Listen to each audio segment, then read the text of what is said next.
What is up, everybody? Dan the Fireman here. We're gonna be going over some crashes and close calls. This is a 2-year-old video. I'm standing away from the keyboard, so I'm not hitting the button to pause it. So we're gonna try not to pause it. Here we go. So we're 45 mile an hour road. We're going 30. We're heading in. Not a big deal. Nice job. So we're gonna be going over crashes and close calls and try to figure out what happened, how it happened, what we could do differently. Looks like we're gonna get a car wash for our bike. Whoa! Shut it off. Okay. Anyways, moving on. Side of the vehicle, left turner, possibly. So we're going to, good job. We're going to roll off the throttle. We honked the horn. It is what it is. But we're going over the plan method here. So we're going to be talking about positioning your safety, locate, assess, and navigate active threats. So you can only do 3 things: emergency swerve, emergency brake, emergency accelerate for the navigation. But hopefully we're going to find some patterns here. There's some weird stuff on the road. Stay away from it. There's the person. So emergency swerve out of the way. Very good. That's a side of the vehicle pattern. So we applied the brakes up ahead and swerved into a new position for safety. Handled it. Thankfully, it wasn't too crazy. Okay, sharp left turn. We're handling it because we're not speeding. 95 kilometers an hour. Oh, random thing in the road. So new position for safety. We navigated away from it. So if we were speeding, we would have had a bigger issue. Oh, is it a dog? Not a random thing. Oh, what the? Oh, no. Hopefully that dog's doing fine. This is 2 years old. All right, here we go. So we're just cruising. Not speeding too bad. Maybe we're going a little bit higher than the flow of traffic, but we slowed down. Looks like we downshifted a little bit. We have a sharp right turn come up ahead. Oh, gravel. Transitioning from asphalt to gravel. There it is. So slow it down while you have asphalt and traction, and then make a quicker 90-degree turn onto the gravel, and then just kind of cruise on the gravel very slowly. And you can practice your slow speed stuff with the Smart Rider system. These are the drills. 24 motorcycle drills, full system. Everything's linked in the description if you want to grab anything.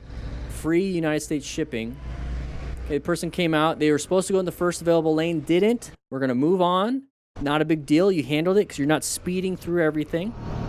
Okay, blind corner. What's around the corner? It looks like some stuff on the ground. Not a big deal. Sharp left turn, 30 miles an hour recommended. Hey, dog, what's up? Good job with the brakes. Now, imagine if we're speeding around these corners. You start to recognize, hey, speeding is typically a big problem when it comes to crashes and close calls. We handled that because we weren't going super fast. This may be a problem for me. So positioning for safety, moving off. Your lane. Yeah, it is what it is, but you did. I have to mute that, sorry. It's annoying. But we moved over, okay? So I have my motorcycle GPS just like that. I have rock form, link in description. Can't see much at night. Doesn't even look like we have headlights. Ultimately leading to him not being able to brake. Okay, so brake lights, brake lights, brake lights, brake lights. Yeah, those headlights are not pointed direct or not very good, or it's just the camera compression. But this is why we need to be paying attention. I'm okay physically, very nice. Next season, hopefully he's back. It's 2 years old, but this is why we need to maintain a space cushion and find the escape route just in case, and swerve, brake, or accelerate out of it. Started to sprinkle, not very fun. Can't see much. If this is what the camera looks like, oh, they're merging over. Move over to new lane position. Handled it. We have high vis gear. Why didn't they not see us? People just don't see us. It is what it is. That's why we have to focus and pay attention and things that we can do. Okay, so stop sign. Let's make sure we stop. It's their turn to go. So they go. Very nice. They're going to probably go because they always like to follow. Accelerate out. See, that's what I'm saying is you have 3 things: swerve, brake, accelerate. If you're going and they're coming at you and it's your time to go and you didn't anticipate it, that's when you accelerate out. Honda Rebel. I love it. I love my little Honda Rebel 500. So we're going to do nice, easy, slow speed turn. Oh, it's kind of up a hill. We stalled. This is where it's really important to practice your skills. You get a digital version on your phone. I absolutely love it. In fact, I'm going to try to bring it up while this happens. It is what it is. It is what it is. Let's go and pick up the bike.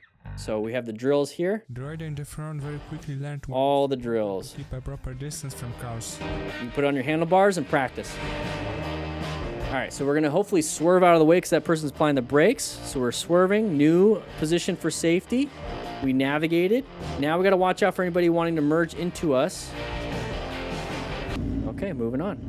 What do we got here? People getting a little angry? Why are you honking the horn? Was there something happened while on the road?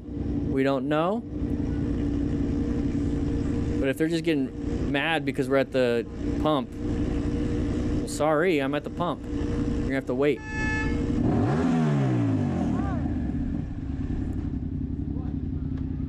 You do what you want to do. If you're done with the pump, just kind of move on. They're having a bad day. They're having a bad day. Maybe their boss yelled at them. And think about it backwards. You know, maybe you're having a bad day one of these days. Let's not antagonize. Just let idiots be idiots. They're going to catch somebody later on in life that's really going to teach them a lesson. I guess if you want to be that person and you teach the natural consequence of being an idiot. All right, put your face shield down. You don't want a bug in your eye. All right, stop hating. What's at the top? All right, so went a little bit too fast in the... A little too fast in the corner. Okay, so we're going to go ahead and switch lanes. Nice little Honda Rebel. Switch lanes again. Oh, found the escape. 120 kilometers an hour probably, about 75. Maybe it's the speed limit there, but be very careful. Tram tracks, watch out, side of the vehicle. We're gonna have to apply the brakes. You're gonna have to apply the brakes. What are you doing? What are you? It is what it is, but you see how he's going over the tram tracks just quickly? What? That's what you wanna do. You don't wanna just kind of gently go over the tram tracks. Go over them quickly. There's no point. There's no point. No, you have to look. It is what it is. You're not going to convince anybody of anything. You're not going to teach anybody anything. Camera. The proof of the camera doesn't really matter. You're not going to do much other than let me comment on what you're doing. Camera when driving around. It is what it is. All right, moving on. Nighttime riding. So big hazards of not being able to see well. Road surface hazards or people. That was an open lane pattern. They switched to the lane that was moving quicker. It is what it is. Don't worry about it. Let them in. You're going to do it when you're in a car or on a motorcycle. They're going to do it in the motor or on the car. Just be aware that that's the possibility. Look for the pattern so that we can avoid it. All right, what do we got here? Oh, another open lane pattern. Anybody want to switch over? You see how it's a big, long line, big open lane? People are going to switch over to the open lane. It's the faster lane now. I don't want to be stuck behind anybody. I'm going to switch over. I'm going to check mirrors. Intersection, what's happening? Oh, we're going to...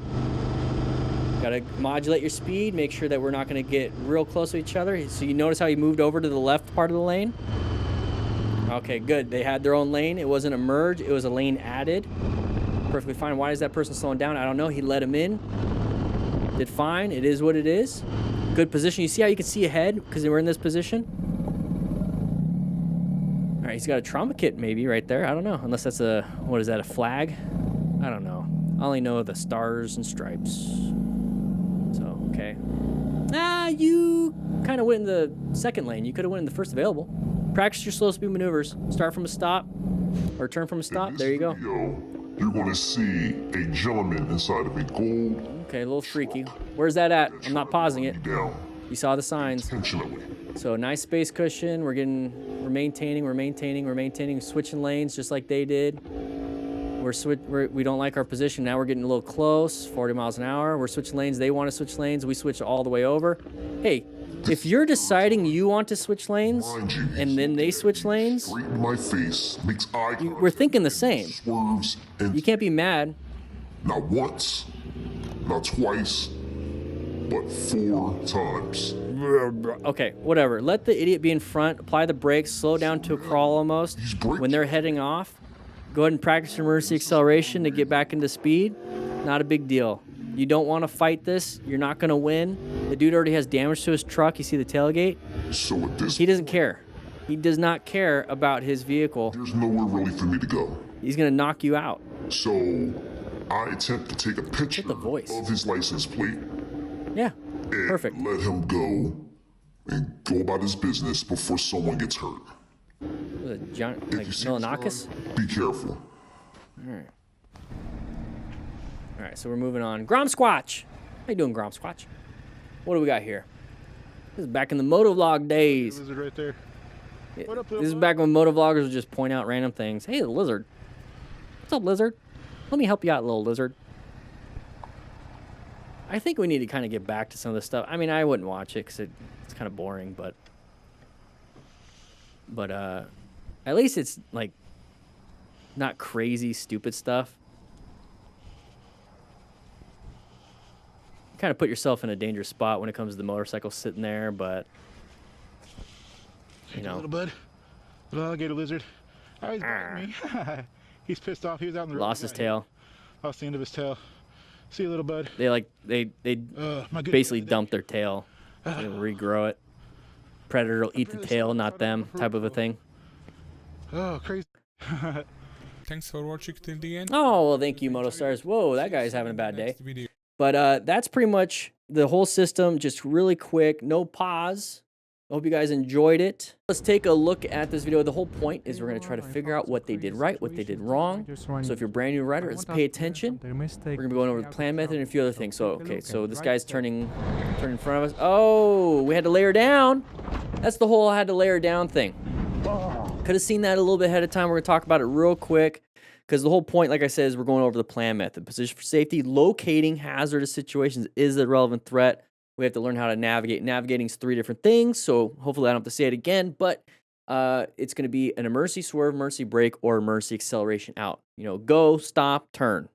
Pretty simple, right? The emergency versions of it, so you're going to have to do a lot of it and quicker, and that's part of the progressive braking part for the braking part. All right, here we go. So we see it kind of ahead of time. We're watching it with a Potato, I guess. It's the new action camera from GoPro.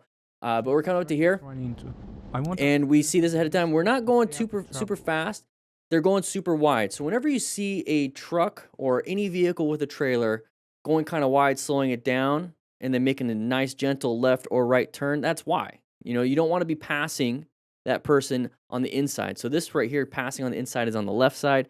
If they're turning right, it's on the right side. You don't want to be passing because they're having to go super wide. Okay, they're not going to make it, you know, super close. Okay, so when we see that, this is part of locating that hazard situation. It's going quickly in your head. First, we're in a position, not speeding, right? Position for safety, not speeding. Good lane position for line of sight, good escape, at least one escape route, and good space cushions. We had that back there. Let's bring that back up. Locating hazard situations, typically intersections or corners. This is considered an intersection because they're turning off the road. Nice little intersection. It's not really marked, I guess, but we need to assess any relevant threats. Okay, we have a car parked on the side of the road. It's not a relevant threat because it's parked on the side of the road. It's not even on, right? Person, we see a side of the vehicle sometimes in some of these. Maybe we'll see it later. And they're just kind of parked, and they're not moving out, not doing anything. It's a relevant threat. Okay, they become an active threat when they get in your path of travel. Simple as that. We have to swerve out of the way. We have to emergency brake not to hit them. Or we might have to accelerate out of the situation so they don't get hit, right? It depends on where we are in our positioning. So when it comes to here, what can we do to navigate this? Emergency braking. Okay, we don't want to slam the rear brake. I think that's what happens here. Slam the rear brake. We're not going to be able to stop in time because about 20% of our stopping power is going to be in the rear brake. Most of it's going to be in the front brake. So this is why we practice our progressive braking with our front brake. Now we can swerve, you know, or accelerate out. You know, maybe he could have made it. I don't know. But I would have just done some progressive braking, slowed it down, and then start going to the right. Okay, you don't have to do one only. You can do one for a bit and then maybe switch it up. You can swerve first and then brake. You can brake a little bit, as much as you can, and then swerve right. Okay, you could do a bunch of different things. And so if I know he's turning left, I'm not going to the left. I'm not going to make it. So I'm going to apply the brakes right here. I have a good space cushion right here. It's pretty decent, even from back there when I knew it was coming up. Maybe slow it down coming up to it.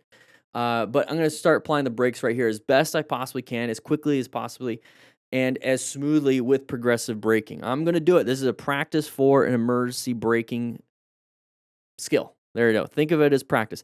And I'm not stopping in time, right? So then I'm going to switch it up to swerve to the right. And right. Right here, we're going to the left. And right here, that rear tire is locking up, and we're sliding that rear tire. So if it locks up, it's just going to slide on the ground. It's not going to be good. It's not going to be good at all. So I would have released the brake right here. Right now, at this point, we're kind of screwed. But release the rear brake, swerve as hard as I can to the right.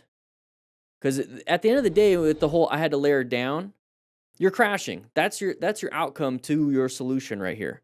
So if I'm going to be applying the brakes and I start skidding a little bit and release the brake and swerve right, I still have a possibility I'm going to make it. There's still an outcome possibility of crashing. So either way, I'm going to have at least a possibility of not crashing.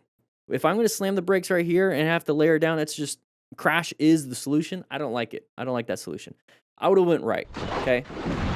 So the whole point of what I was trying to explain here is that we're going over the plan method. We're going to be using the plan method for other scenarios in this video, and it all comes from the Smart Rider Motorcycle Training System. You get a bunch of drills, 24 drills, plus learn how to ride a motorcycle and how to rescue somebody after crash. Oh! So grab the book and the system. There's a cone kit.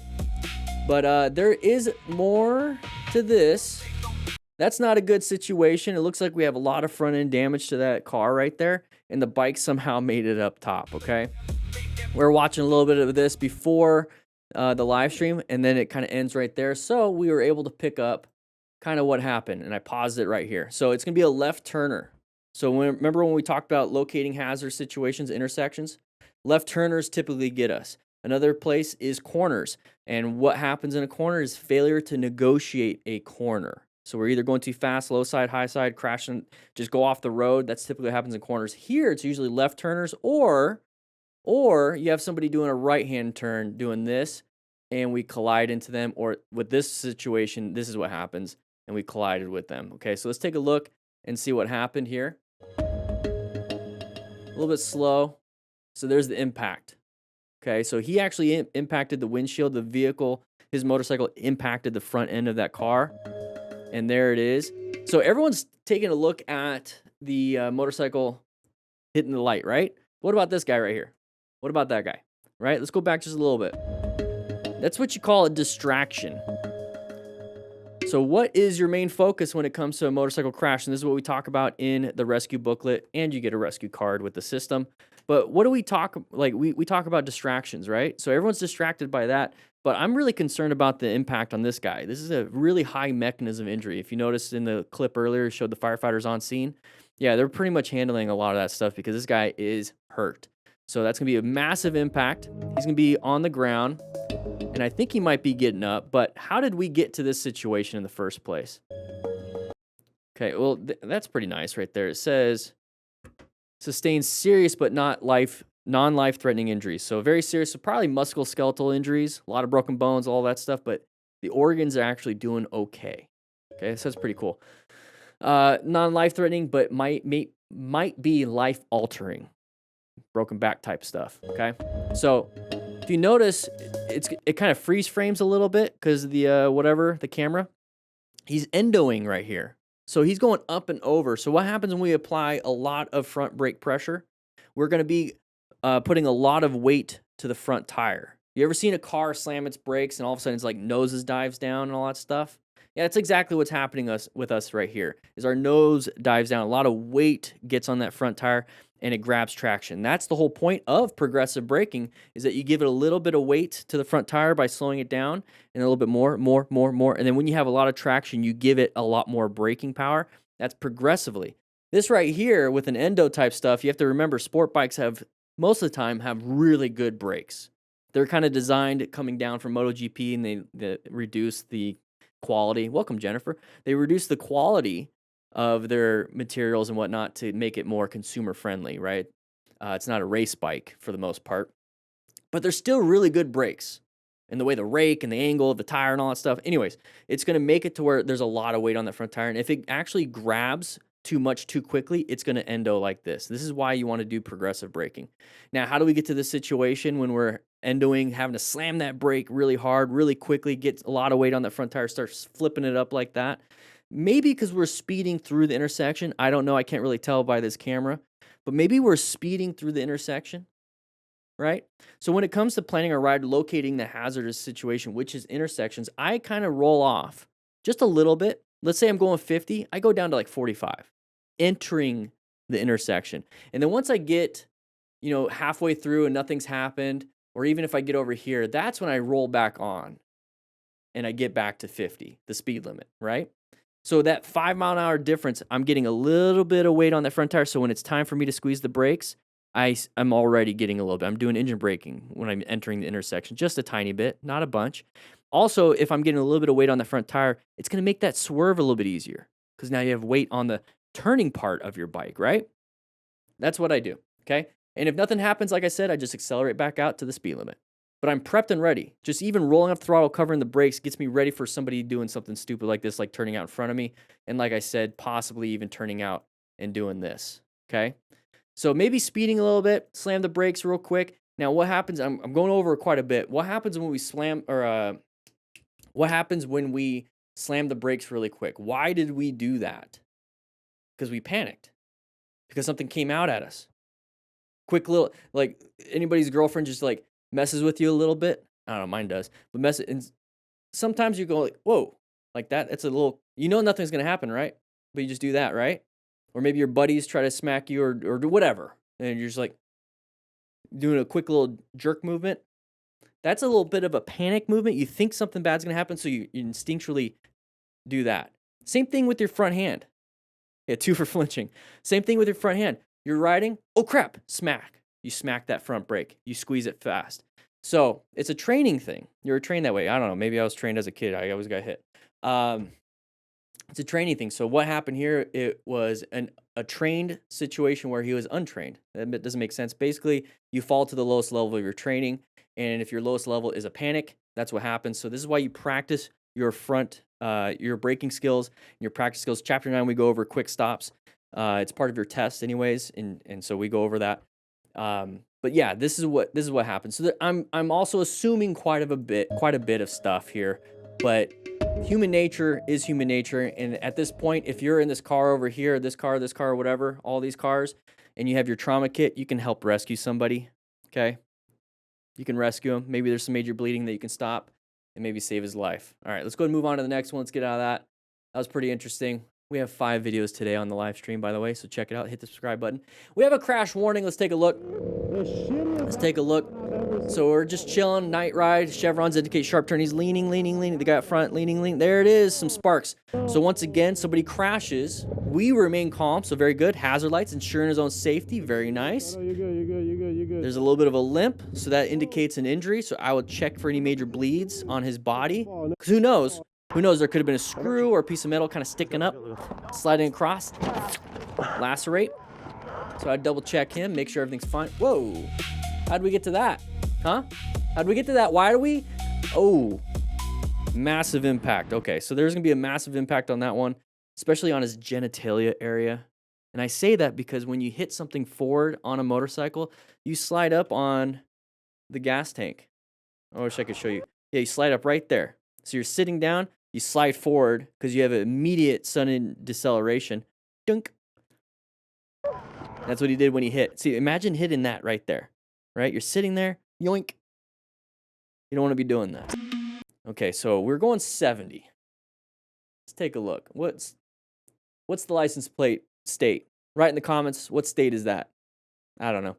Maybe California. I don't know. It's always the California stuff. All right, we're passing on the right. Maybe it was a turn. Maybe we're in the corner going pretty fast, going wide. Who knows? Maybe we felt like passing on the right for some reason. I don't know. But this is the first frame right here. So he does that. He actually accelerated to go to 80.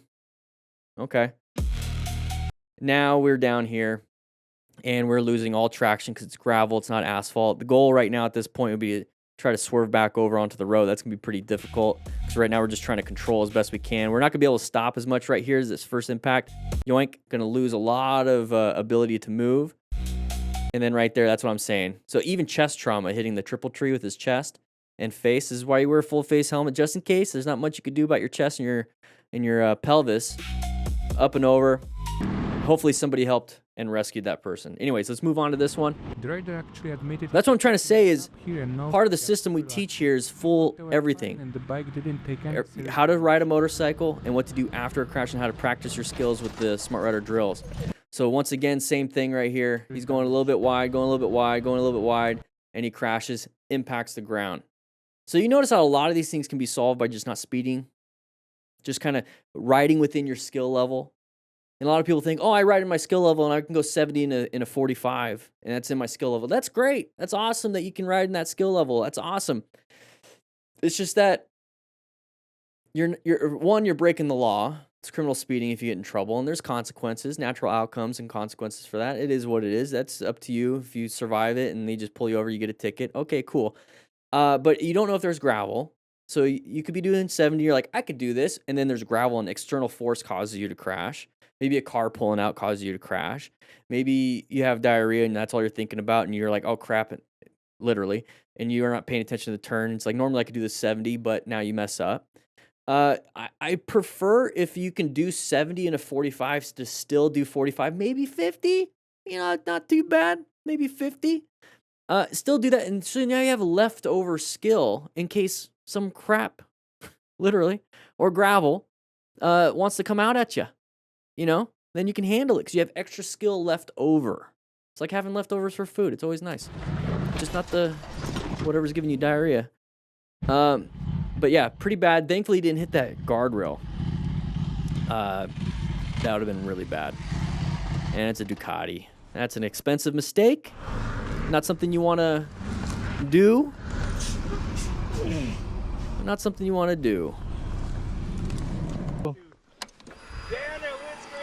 Someone in the crew is recovering from an open book fracture. Oh, geez. If you guys don't know what the crew is, it's our little community that we have going on. The link's in the description for that. $5 a month, and we're all chatting there. Arlene's in there. Everyone's in there. All right, Mr. Patrick, here we go. Yay! Oh, a little too much. A little too much. A little too much. Thankfully, nobody runs him over. So that's not what I would be doing. But right here, 0 to the speed limit is fine. As long as it's clear, everything's clear, nobody's running red lights, nobody's doing a late left-handed U-turn, that's perfect, or a left-handed turn. 0 to the speed limit across the intersection, perfectly fine. This is a good opportunity to practice your emergency acceleration.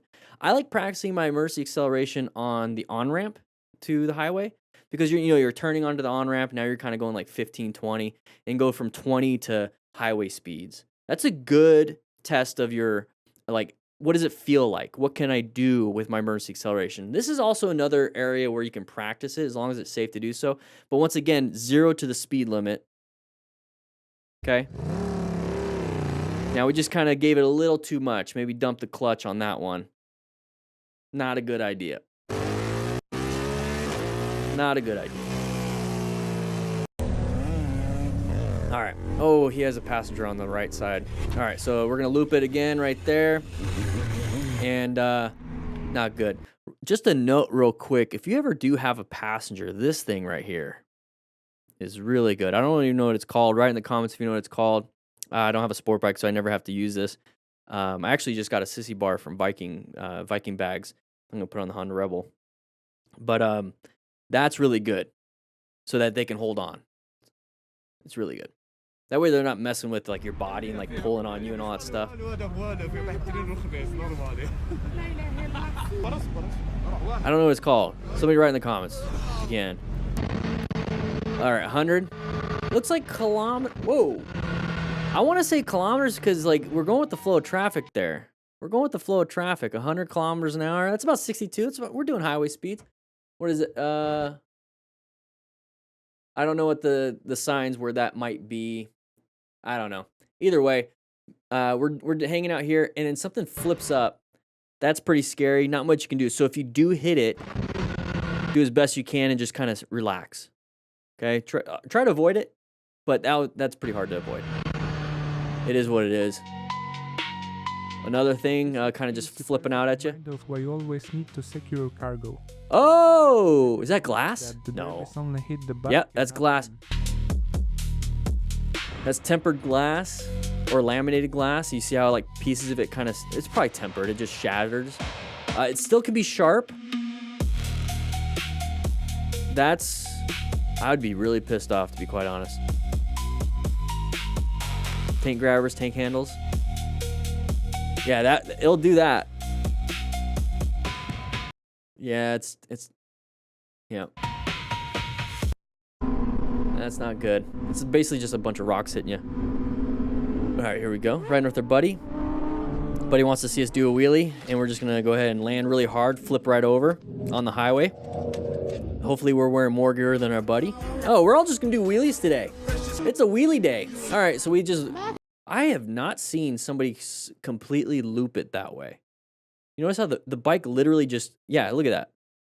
You usually just see them just fall back, with the bike. This thing just went.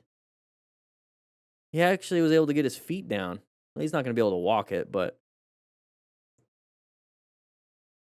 it's like looking back at you. Jeez. All right, yeah, it's a wheelie dumping day. Here we go. So he's going to dump the bike. There it is. Run him over. There it is. And we're going to fall down. They're talking on their Cardo Pack Talk edges. There's links in the description for that. Also, link in the description for everything. We got rock form mounts, a bunch of other stuff. We're speeding pretty fast. Remember we talked about corners are hazards? Oh, we kept it up. That's what she said. Very nice. We're speeding through here. So we went too fast for the corner with our skill level. It's a pretty simple corner. I definitely need more practice. people have this mentality of like, I need more practice to go at this speed. It really should be more practice, as in I need to control my adrenaline and my emotions, because it's really, you get like this euphoria, and it's like I need to control that, maybe roll up the throttle. Okay, maybe that's what we need to be doing, and it kind of shows quite a bit where his mentality is for a lot of things. We got all those short form contents right there. All right, here we go. Speeding pretty fast. Easy corner, just going too fast. Got shot out to the outside. So slow it down if you're a new rider. Speed All right, here we go. Same thing. Sharp left turn. You see the chevrons? But somehow he managed We have to a sharp separate right. and walk Oh, away without any major consequences. he got very lucky. He wall righted that one. He got very lucky on that. All right, just whoa. I was gonna say pretty chill. No. Why are you skipping that? I want to say maybe his chain snapped. He's not even covering the brakes. Something on that front end just completely. The only thing that can happen there is like immediate mechanical failure, like a chain snapping, or slamming the front brake. But he's not even doing nothing. It looks like it came out of nowhere for him. Write in the comments what you think that might be. He's straight up losing his rear tire, maybe? I don't know. That sucks. That's why we wear gear. Are we doing wheelies today? Like, that's all we're doing. Just everyone's gonna crash doing wheelies. So if you're a brand new rider, understand that if you just don't do wheelies, you're not gonna be crashing. All right, all the passengers, we're doing dumb stuff. Just running into each other. It's like the mentality of like, hey, we're all gonna race to this new place. Let's just stay next to each other and hit each other. All right, so intersection, locate, yep, move over, new position. Don't fight for it. Don't be like, what are you doing, buddy? Woo. Like, move over, let him out of the way, because at no point did we look behind us. Once if the car behind us isn't paying attention. Oh, he's got a green turtle shell. Just knock him out. Just knock him out. Right here. Okay, people get confused. It is what it is. We're coming to an intersection. We're slowing it down. We're downshifting. We're doing everything we can. We see this random thing. Okay, so at this point, this person's going to come to the open lane, right? So don't stay in the middle. Don't stay in the... I'm in the right. They shouldn't be there. It doesn't matter. It doesn't matter. Just move over. Just move over. Let them in. Just move over. I don't get it. I don't know. Because this whole idea of like, it's my spot. You shouldn't be here. It's like now we're just blocking traffic. We're just creating problems for everybody. Just kind of... whatever. Or just bump into it. It's a Bentley. They might have money. Unless it's a rental. It is a handicapped person. You could see it there. Maybe more ways than one. I don't know. Just be like, I'm in the right. Just, who cares? Who cares? Who cares? Just just move over. All right. So it says slow. We're going 83. It's about 50. Not too bad. Hey, side of the vehicle right there. Right? When we're talking about relevant hazards. And right now it's not a problem. But people it's an intersection. So this person might be turning, all these different things. But everyone's slowing down here. So we should be slowing down too. Okay, we zoomed in on this, knowing that something's about to happen. Oh no! Don't be putting that. You see that? Oh, we're gonna do some creative editing. You guys saw that? He landed the bike, so he got a little bit of a front wheel. Oh, it's the hill. It's the hill that did that. It's like, well. No. I've gone over hills 50 miles an hour and have never lifted the front tire. Never done it. He started lifting it up right there. He wanted to do a little power wheelie over the hill, all that stuff on a blind crest of the hill with possibly this happening right here. Not a perfect area, not a good area to be doing this. And it's the police cruiser, so he's doing wheelies. Maybe that's why he's frustrated. Ooh. Got very lucky. Okay, so with everything involved, it showcases that you can do an emergency swerve.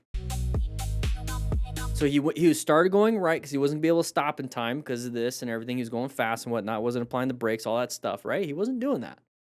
Okay, it is what it is. So we failed that area, but now we're in this new spot. I still don't want him to crash. I'm not saying, hey, you do wheelie, you crash. No. I don't want you to crash. Now you're in this spot and you're in a bad spot. So if you swerve right, this person's turning right, you're gonna hit. So he did find an escape. I'll give him that. And he did well. So he was applying the brakes. He swerved, almost didn't make it, but it was a very small escape path. Made it through. It is what it is. So what went right? What went wrong? That's what we do here. All right. What do we got here? Oh, we got an Audi cut in front of us. Too close. Too close. Too close. Too close. Sleepy Y6R. What do we got?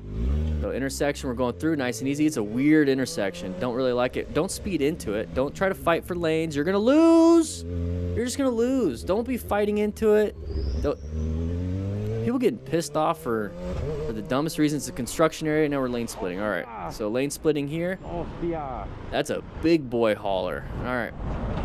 Like a tow truck for semis. All right. What you doing, lady? You doing okay? Doing okay? Okay, moving on. Here we go. So we're passing everybody. Oh, we slammed the brakes. Hey, we got back in our lane. A little scary. Good job paying attention. Oh, no. Damn. I was trying to pause it.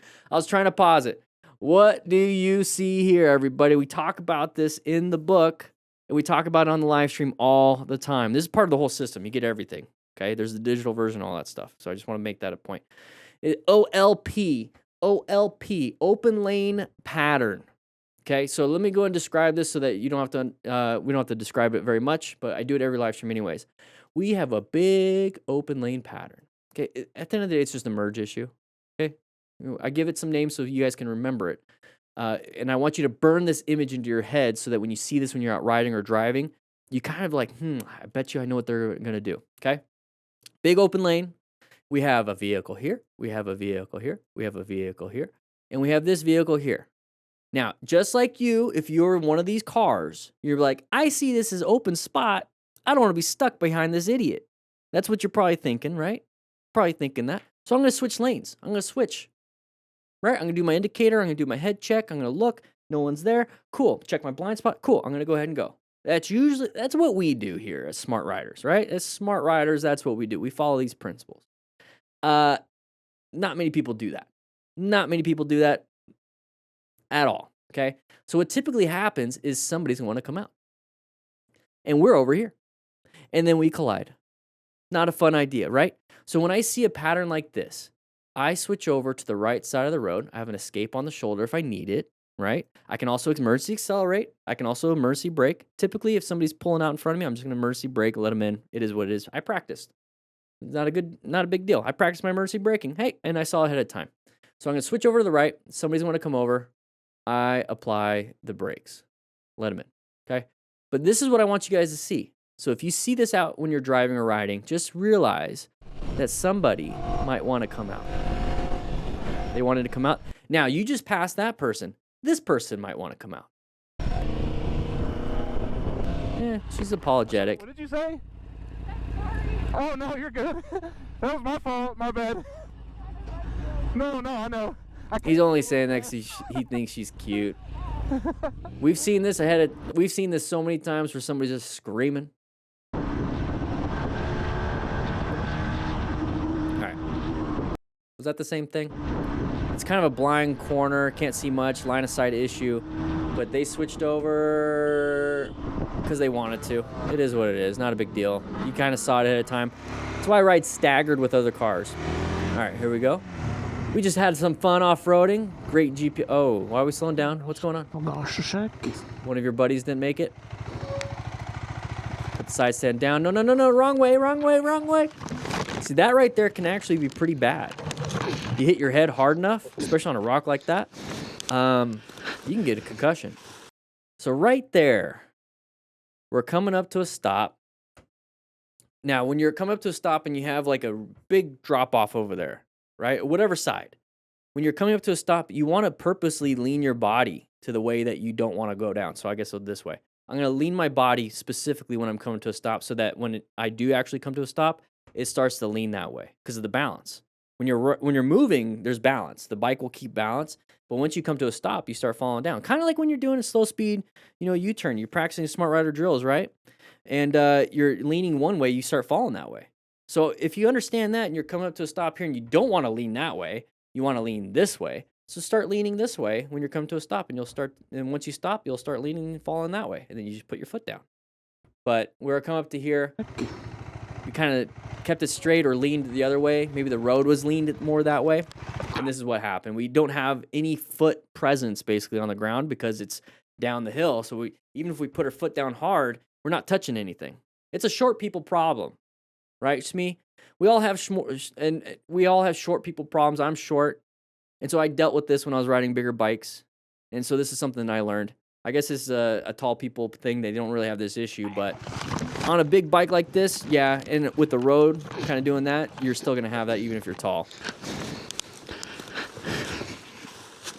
But it can be bad because you can hit your head really hard. So once again, having a helmet, so people practicing their U-turns, practicing anything, and they mess this up. This is why having a helmet, because you are going to fall if you don't do it right. You can hit your head even from standing still. I take my time on these live streams, but I did have a call towards the end of my career, and it was at a nursing home, and it was like a 26-year-old. A nursing home, like a home where they have constant care and everything. 26-year-old with a TBI that basically made him non-functional in society at that point. And what happened was that he's working in his garage on his vehicle, and he tripped over his toolbox. He was walking backwards, tripped over on his toolbox, bam, back of the head on the concrete in his garage, and that's what did him in. So just even a fall from standing, straight on the head, it could do it. So fall from standing right here, hit your head, it could do it from a simple mistake, life altering or ending, life altering. This is why you wear a helmet no matter what. When you get on your bike, wear a helmet. Even if you're doing U-turns. Hopefully he's doing fine. There you go. That's going to be pretty tough to lift because we're down the hill. You got it. Look at this dude. What a beast. That's a heavy bike. All right, here we go. Oh, I was going to say, somebody hit him? You're getting shot at?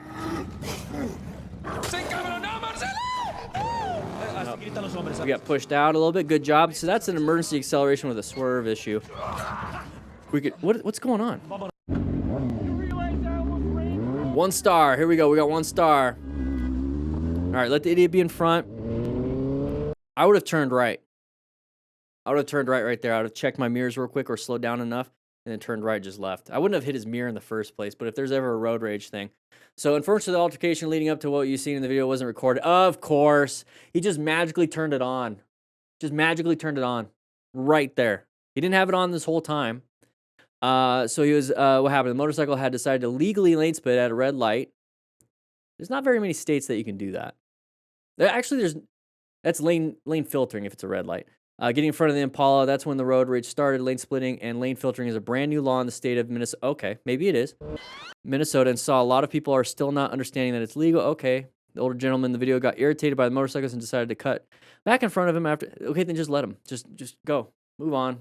Not a big deal. Not a big deal. Not a big deal. I would have turned. I would have left. Okay, you'll see him later. Okay. We'll see him. Oh! I was going to say, as soon as he opens the door and he starts getting out, I'm getting off the bike. I'm not going to be sitting on the bike for him to come at me.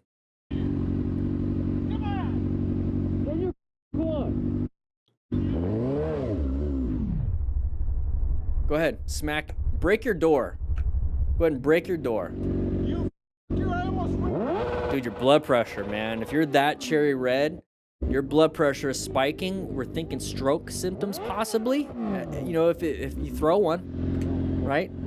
That's not good. No, what do we? Whoa! What are we doing there? What are we doing there?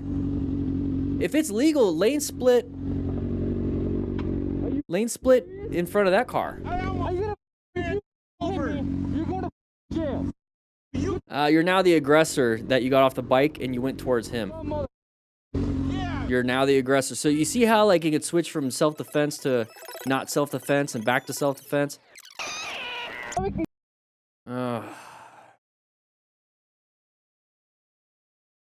What are we doing here? Other than getting a Culver's, I love a Culver's after the Spartan race in Phoenix.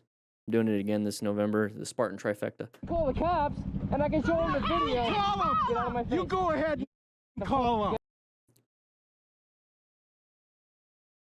That dude walked up amped. Look at his hands. We're having an adrenaline response, hyperventilating, maybe, starting to do that. Anybody ever hyperventilate and their fingers and everything goes numb? But more than likely, he's just getting pissed. He's ready to go. Get out of my fucking face. Get off the bike. You went there.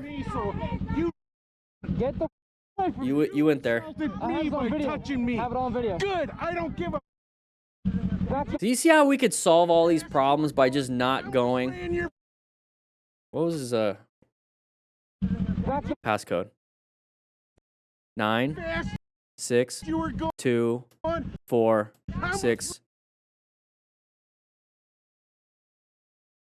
Jixer Sanity, we know your passcode. I'm gonna take your phone. He went straight to Instagram. I'm having fun with this because at the end of the day, we all know what not to do, right? All right, who's Lucy? No, this is a Snapchat. Lucy, Madeline, Landon, Caleb, Ollie. It's over. Yeah, because you're trying to hit me. Stupid. You drove in between the traffic. Are you stupid? Gosh. I made a comment a while back that it doesn't matter how old you get. If you have not spent your life learning how to manage your emotions, you remain, and not just manage your emotions, but actually learning skills and conflict resolution and a few other things, right? You remain a toddler, even at like 70.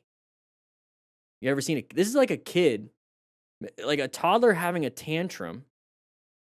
Doesn't have words, doesn't have all that stuff, just kind of acts out, right? Doesn't have any skills really. Just acts out, toddler, tantrum, right? Even a kid, 10-year-old, whatever, tantrum. You're an adult at this age and you've had life experience. You actually know how to say words and all these other things, and you get physical. You've actually dealt with a life of having to manage this, the consequences of this. You get to this point where now you just become a threat. So if you're a parent, you're pretty much your whole job is to make sure that your child has conflict resolution, can manage their emotions, and has values. Because if you don't, this is what your kid's going to turn into. This is what you're going to turn into if you don't figure it out. Because you think it's a...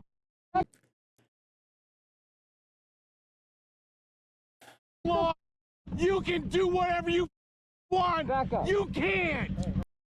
Is that his dad?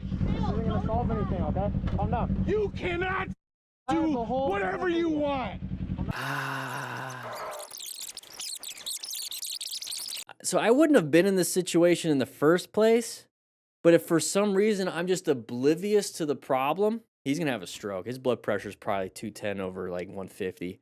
I wouldn't be in this problem or in this situation in the first place because there's no point. I would just let him go. It's like, whatever, you deal with your thing. You're having a bad day. It is what it is. You're having a bad decade, maybe. I don't know. But if I pulled up to Culver's because I want to have a nice hamburger, just something, right? For some reason, I decide Culver's. And I go up here and I park, and all of a sudden this dude comes out and he starts doing it. I'm like oblivious to the problem. I didn't know what I did. Like, what the heck's going on? We didn't have interaction on the street. And I pull up here and this dude comes up to me and he's doing this. I'm sorry, but you're going to get a fist. You're in my personal space. You came at me with aggression. I'm in fear for my life. I'm going to stop the threat. I'm sorry. It is what it is. Don't do this to me. I don't know you. Elbow is good. A nice elbow, you'd be surprised. Elbows are pretty hard. They lacerate, especially when you split, and there's going to be a lot of blood. It is, I don't know. And one thing is take the helmet off. Take your helmet off, because if they grab that chin bar, they control you, just like in hockey. All right. We just got a lot of problems here. Hey, we got cops. Love it. Holy. You're gonna talk to Step him back first. into your vehicle, please, and I'll talk to you in a second. Yeah, right. Anyways, if you don't want to have any of these problems, just be a courteous rider. Just kind of be cooperative with people. And if somebody comes out at you and acts like an idiot, you just let them go. Okay? They're having a worse day. They're driving a crappy vehicle. You're on a motorcycle. You're enjoying your day. You know, maybe not in Minnesota. I don't know. But if you want to check out the Smart Rider Motorcycle Training System, make sure you guys grab it. There's a bunch of stuff in there. Links and descriptions for everything. And I'll see you guys on the next live stream. We're going to be watching some crashes and close calls. Let's take a look and see what happens so that we don't make the same mistakes ourselves. Looks like he's going to make a left-handed turn. So take a look and right. Pretty fast. Oh, whoa! Whoa. We in Florida. So how did that happen? How did that happen? All right, so what we talk about here is the plan method. So this is an educational video. We're going to be watching some fun stuff, but we're going to try to make sure that we understand what happened so we don't make the same mistakes. So we're going to be talking about this. So locating a hazardous situation, we're going into a parking lot at a pretty much kind of a high rate of speed.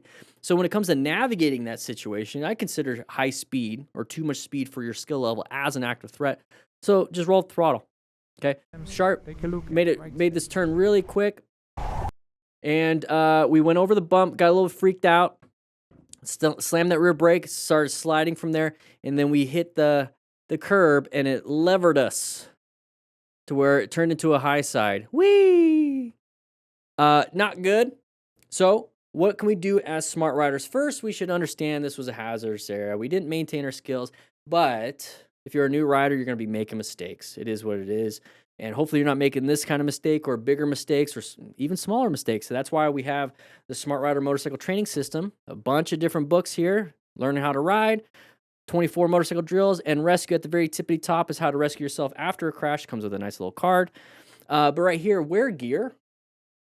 Get gear just in case you screw up. And as new people, new riders, people learning, you're going to screw up. Hopefully not this bad.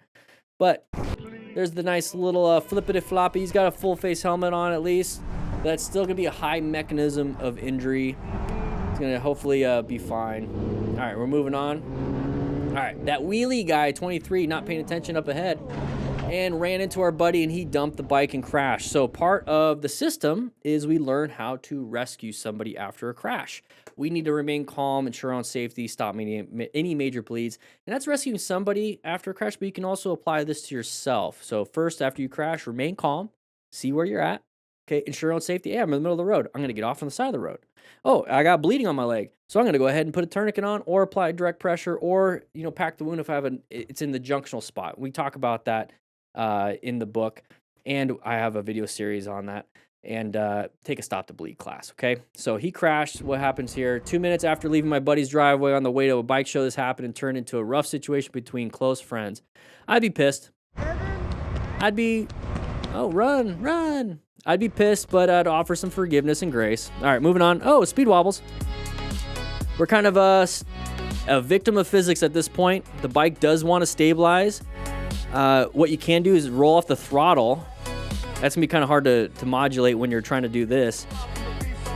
He's very lucky, and the music is pretty good. All right, unfortunately, the camera cut out mid-death wobble, not showing the full thing or the ooh, there's a crash. Probably going to crash right there. Nope. Okay, so why does this happen? Why does it square tires? Why does this happen? Yeah, it could be square tires. Suspension, maybe a big problem. Maybe there's fork oil is leaking. Maybe something damaged on the one of the forks. It's going to cause this. Landing it pretty wrong, hitting a bump at high speeds. That's why they call them speed wobbles. They call them death wobbles because you usually don't make it out of this. This is why you wear full gear just in case and don't speed. Maybe a bent rim, low PSI. A bunch of different problems, usually mechanical at this point. But if you push your bike past its mechanical ability, and you're speeding really fast and hit a bump, this can happen. So what can we do to prevent this?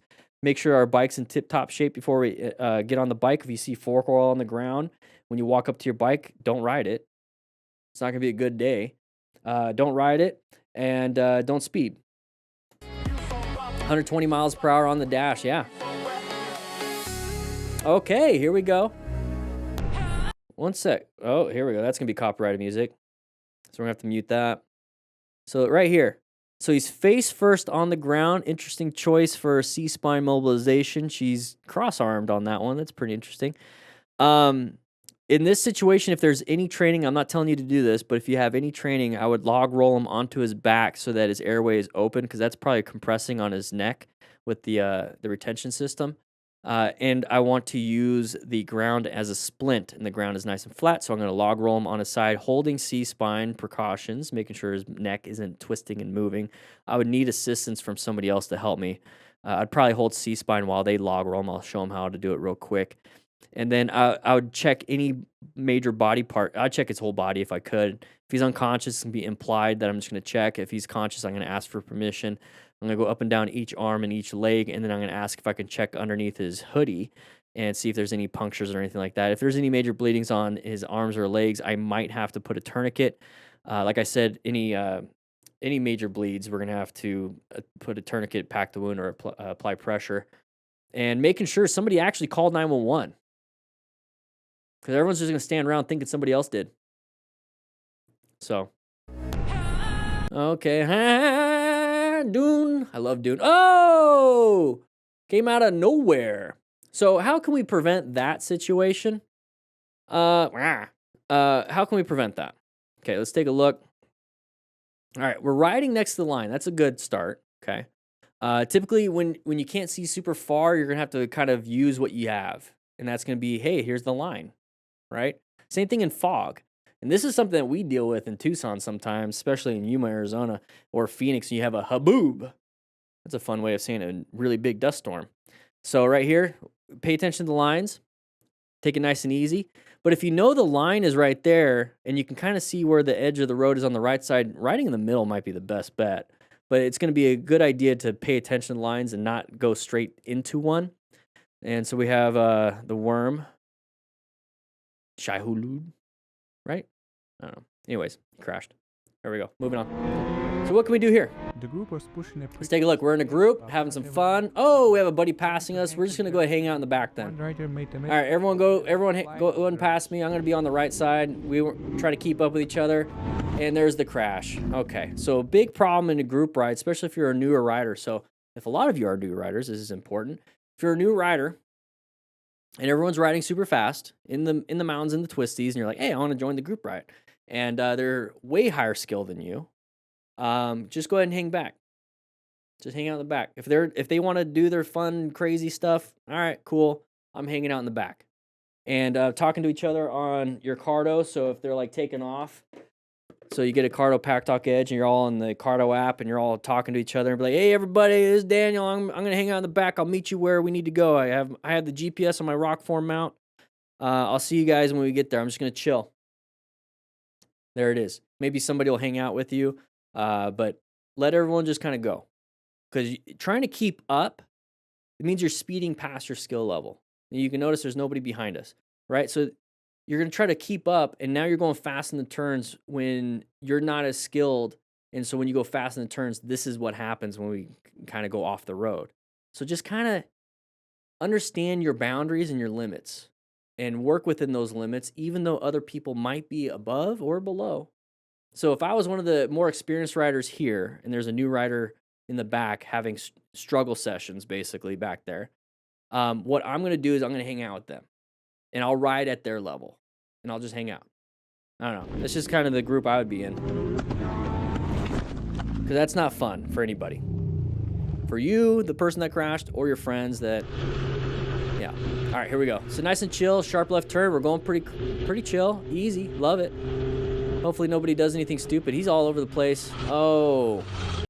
So what's the weird stuff in the road? Probably oil.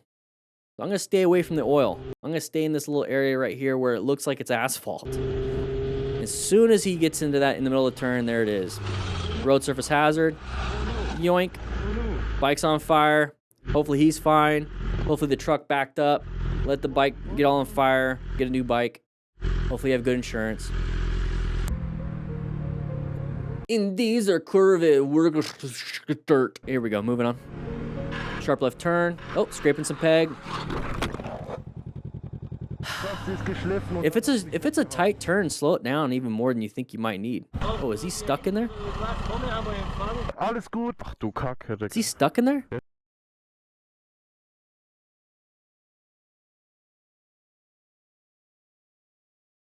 I'd be concerned about broken ribs or like a lacerated liver at that point. So first I'd talk to him, see, and ask for any pain. Like what's going on, everything good? And might have, if his arms are fine, drag him out from underneath there with his arms. Not his head. Ist bei dir alles okay? Bei mir ist alles okay, nur mein Herz tut weh. Ach, die Leitplanke. Oh, he is pinned.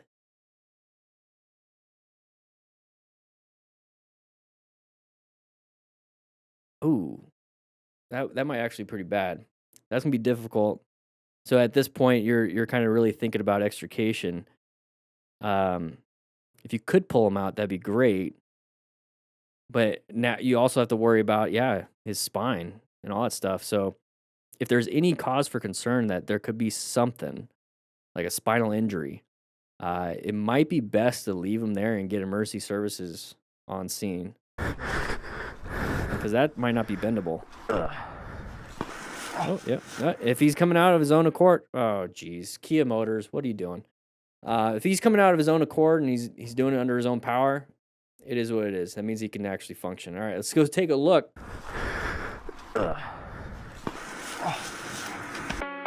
Oh, smacked in the back. Hey, we're just going to hang out here now. Speeding, once again, we're going too fast for the area. Didn't do anything. We panicked and just stayed focused on the back of that. Ooh. He got very lucky he actually landed in the back. It's like we're just going for a ride now.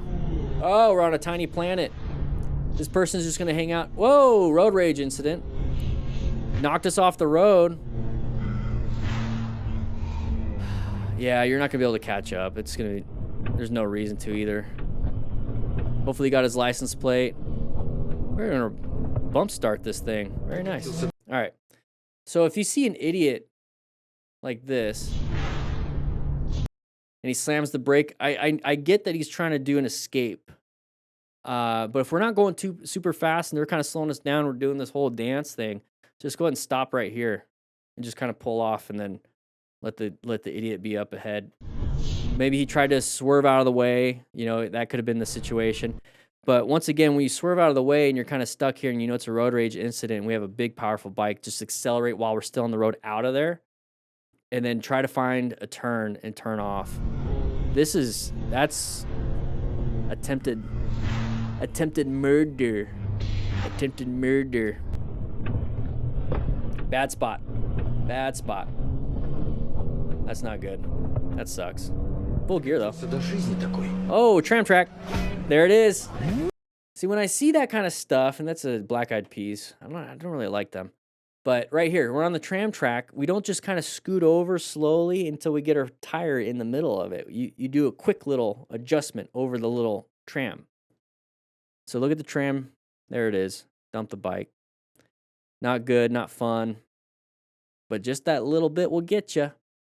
Got to be quicker. Got to be quicker than that. Quicker than that. Not fun. So you're going to pick it up. There we go. We got music back. All right. What do we got here? All right. Sharp left turn. You don't need to use. If you have. That's a new rider. All right. New rider. All right. So new rider decides, hey, I'm going to go ahead and cut across. Usually, like, you want to use all the room, and by using all the room, you're still in your lane in this left-handed turn. On a right-handed turn, you might be like, I'm going to use all of it, right? And then you're doing a right-handed turn. Cutting it short is just going to make you do that. So it's a new rider thinking he knows what's best. And that's why in the book, we practice in a neighborhood for most of it. And then we get out there and we start doing it on more risky areas with traffic and this kind of stuff. He's got to lean. He's not leaning. He's barely leaning, but he just cut it straight. Now he's going to go straight. That's an easy turn. You have to keep leaning. He stopped leaning. He panicked. That's the thing is like you start panicking. So people talk about target fixation as a problem. Target fixation is a tool. It's what you naturally do no matter what. You target fixate on everything. You see like a hot girl walking by, you have to tell yourself not to. Especially if you have a girlfriend. But you might target fixate on her and then you walk into a pole, right? So what you do is you're like, oh, I recognize that. Back to where I'm walking. Back to my girlfriend over here, right? You see it, move on. Don't target fixate on the problem. Target fixate on the solution because that chick's a problem here.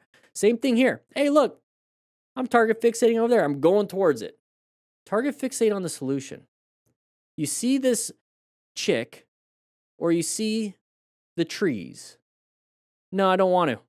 Nope. Go back to the solution. That's it. It's just a natural thing. It's a natural thing. Just tell yourself, hey, I'm not going to do the natural thing of looking at the problem or the chick. I'm going to do the thing I'm supposed to be doing. And I'm going to bloop. And you get good to the point where when you're riding, you don't even target fixate on the problems anymore. If you practice looking at the solutions, you're riding, you're like, I know the problem's there in my peripheral. I'm going to keep looking this way. Same thing with women. Same thing with all that stuff. You're like, I know she's there. I can know she's there, but I'm looking over here. Right? It is what it is. Didn't panic though. Usually see people slam the brakes there and panic. Just rode it out. Now what do we got? What's the problem? You're gonna need some help. Friction zone, please don't. Okay, there it is. Hey, Red Bull, please call me. All right. Oh, maybe a bad area to be practicing. Oh, geez. Not a lot of road to practice, especially with a turn coming up. All right, incidente in 4, 3, 2, 1. Oh! I think we had the incident at 2 and the second one at 1. Yeah, not good. All right. Jessica Ryder. Whoa. Whoa, you were not paying attention, Jessica Ryder. Not paying attention. You kind of saw that ahead. Look how far ahead this is. Were we not paying attention? We're riding a little too fast for the area. And when I mean the area, I mean it's nighttime. We're going to have issues seeing a lot of stuff. Going way too fast. We went straight towards the problem. We could have swerved left or right of the motorcycle rider. We impacted 2 vehicles. 3, including our own. Because ours hit the ground. That's an impact, right? All right. Yeah, so at this point, Jessica Ryder, let's go ahead and make sure we can check on ourselves first. Check on ourselves, right? Remain calm, ensure our own safety. Hey, we bleeding? No? Okay, let's check the other person. All right, here we go. Having some fun with some supermotos with our buddies out in the mountains in the beautiful area. In this case, the rider walked away without any serious injury. He wanted to pass the car. He went left. The car was coming around a blind corner. So this is the situation where people are like, I don't want to ever slow down. I'm just going to keep moving out of the way of things. I'm not going to slow down. I'm going to do this. Well, when we're coming around a blind corner, what else is coming at us? So this is where we have to start, like, just ride with traffic. And then when it's safe to do so, then pass. But when it's not safe, don't be like, I'm just never going to slow down and just do this. That's what get people in trouble when they're riding with traffic on streets. They're just constantly doing this. It's not going to be good. So he's doing fine. Okay, so he's standing very good. He's kind of conscious and aware. Bike is doing its thing. It's just on the ground. Same thing. We just saw this. We just saw this in a previous video. So Moto Stars, thank you so much for putting the same video in a different video. Moving on. All right, lane splitting. Oh, open lane pattern. Open lane pattern. Remember what I just said? Like people do this. Like when we're riding, we're like, hey, I'm never gonna slow down. I'm just gonna keep doing this. Cars do it. Cars do it. And so when cars do it, they hit us. They hit other cars. And we're in the blind spot exactly. And they're like, hey, I want to go in that open spot. I'm not going to slow down for this guy. I'm just going to go ahead and switch over. Not paying attention, don't really care, not checking my blind spot. I just recognize I passed this other car. They're not going to be there, so I'm just going to go. Oh, crap, there's a motorcyclist there. I didn't see the motorcyclist there because the motorcyclist was lane splitting. People don't think. They don't think. They don't look for motorcycle riders. Inattentional blindness. Do I have a button for that? Yes, I do. Inattentional blindness. It's not even registering in their head that there's a motorcyclist there. They only register other cars because 95% of roadway users are cars, vehicles, big vehicles, small vehicles. It is what it is. A very small amount is motorcycle riders. So their brain literally shuts it off. Doesn't even look for them. Doesn't even look for them. Doesn't even think that could be a thing. And this is why motorcycle riders that drive actually see motorcycle riders. And here's the thing. I drive all the time and I ride. And sometimes it's hard to see motorcycle riders even though I pay attention. Because people do stuff like this. People speed. They come up on you quick. There's been a few times where I started changing lanes. I checked my blind spot, did all that stuff. I even looked at my rearview mirror. No one behind me that I could see, right? Because you only see so much with the rearview mirror. But I checked everything and I started switching lanes and the dude just went, phew. I'm like, oh crap. It happens.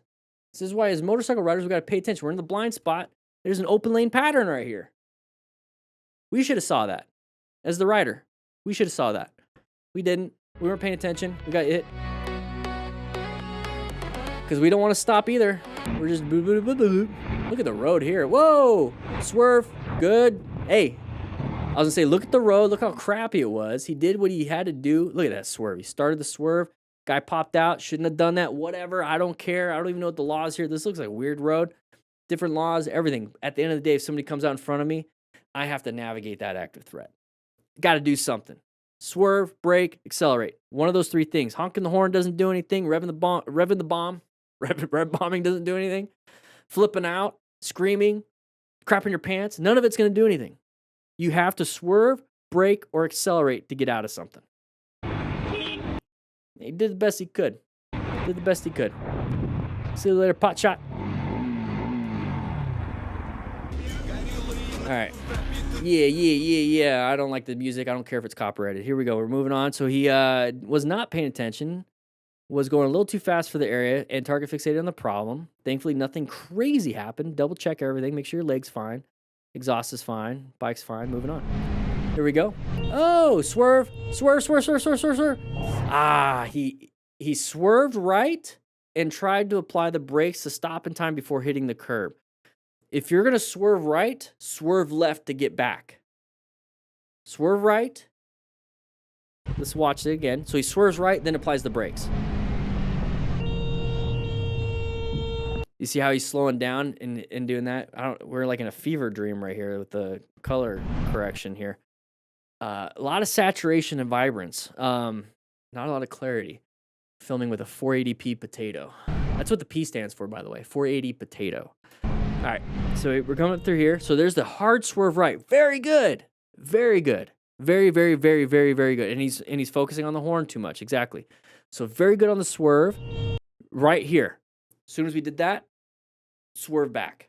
Swerve back. And then you can apply the brakes when we're in a straight line when we have some room. But if we're going straight to the curb, we don't have a lot of total stopping distance. That's not a good situation. So we're learning. We're trying to figure out what happened, how it happened, do something different. And I bet you some of you are like, hey, you know, I would have probably done the same thing, but now I know, and I already knew it, but now I've seen it again, is that if I swerve right, I got to swerve left. Okay, that's all. That's what we're doing here. All right, so he's filming without a potato. How dangerous Very nice. twisty roads can be and how fast. Twisty roads. Twisty roads. Nice and easy, a little bit close. Somebody comes out. Good job maneuvering away from that. So if you know that happened once, assume it's going to happen again. Talk to your buddy, be like, hey, we're doing pretty good here. Let's watch out for these corners and these idiot drivers. All right, nice and chill, good space cushion. Can't see much, that's perfectly fine if we have a good space cushion. We have enough room to apply the brakes. So he's gonna come over to the edge of the road. We're running out of road. Yoink. Yeah, that could happen. That can happen. So what can we do? Slow it down before we see that. Sometimes you don't see it till the last second. And then you'd be like, all right, I'll do the next one. Okay, I'll do the next one. I got to pay attention. I'll see if there's a spot I can turn off. Okay, I'll pay attention. I'll pay attention. He basically just ran out. Now, if he slammed the... Yeah, I tried to stop too fast. They're talking on the cardos. If you Yeah, try to slam the brakes on that dirt, you could lose traction. That's probably why he was trying to be gentle with it. It is what it is. It is a mistake. All right, nice and easy. Hopefully nobody goes wide. There it is. So remain calm. Very good. Did not panic himself. Very good on this rider. Handled it. Yeah. Piss. Oh! I don't like half the music that ever plays. I don't know.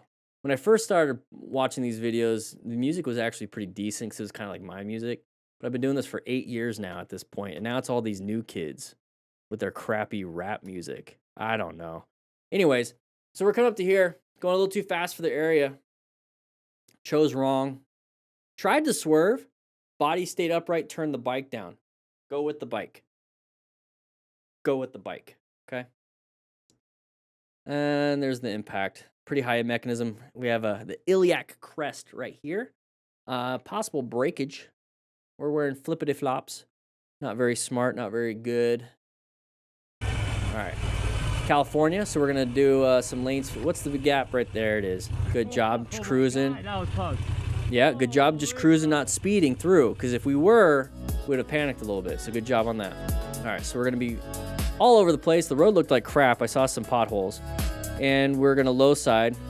There it is. So we're racing with our buddies. We hit probably one of the potholes. Another insurance claim. Here we go. How many do you have? Dude, you switched.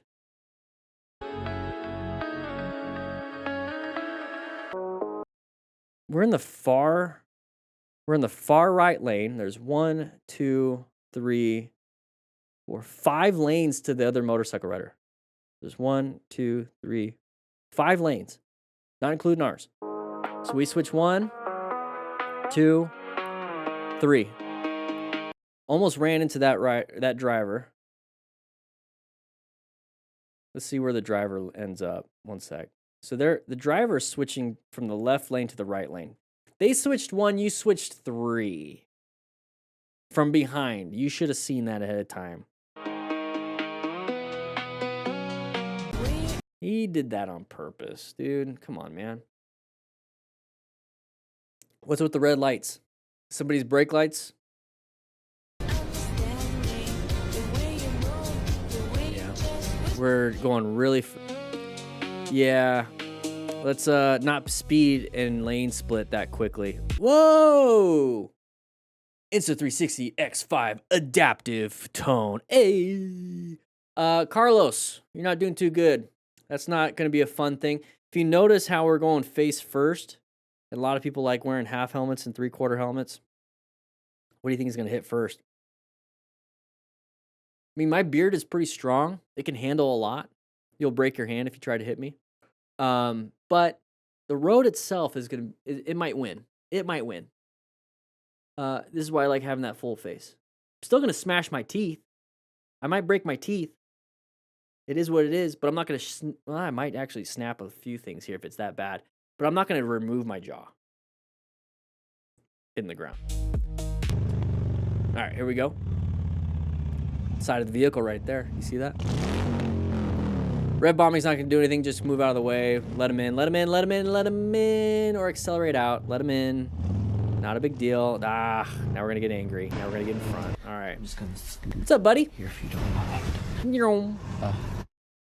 So, idiot rider passing on the right. We were turning right. All right, here we go. Oh, scooter bros. They were looking at her.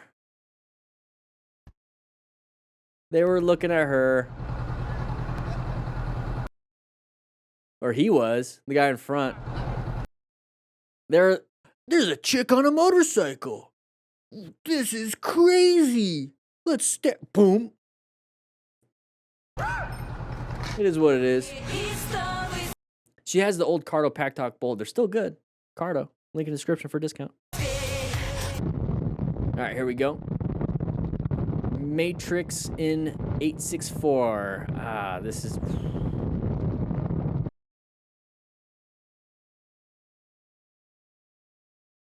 Riding with our buddies. Actually, not even our buddy. That's not our buddy. Because we just passed him up quick. We must be going at least 100. At least 100.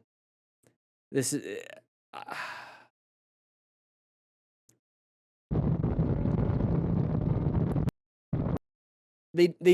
people... Here's what I don't understand. I don't understand this. Is that people post these clips for Instagram Reels and TikToks. For one, why? And I try to steel man this. Okay, why? Why would I want to do this? I don't know. Maybe chicks like it. Maybe chicks like it. Maybe I can post this and I can get some DMs. You know, like, well, what kind of girls are you attracting here? For one. Okay, cool. There's that one route. It's like maybe if I do this a lot and I do some crazy stuff a lot, I get part of like the partner program or something on TikTok or the creators studio, whatever it is. TikTok's stupid. And maybe I'll get paid a lot. I get a lot of viral videos of me almost dying. Right? Well, how long can you be doing that for? If the whole goal is like, watch me almost die, maybe you'll get 10 videos. Shoot, maybe you'll get 20. And all of a sudden, hey, this Matrix in 864, why did he stop posting? I mean, how much money do you think you're really gonna get? You know? So I mean, so there's the chick angle, the money angle. Maybe I just really like likes. Come on, dude. You're gonna try to you want to almost die just to get some likes?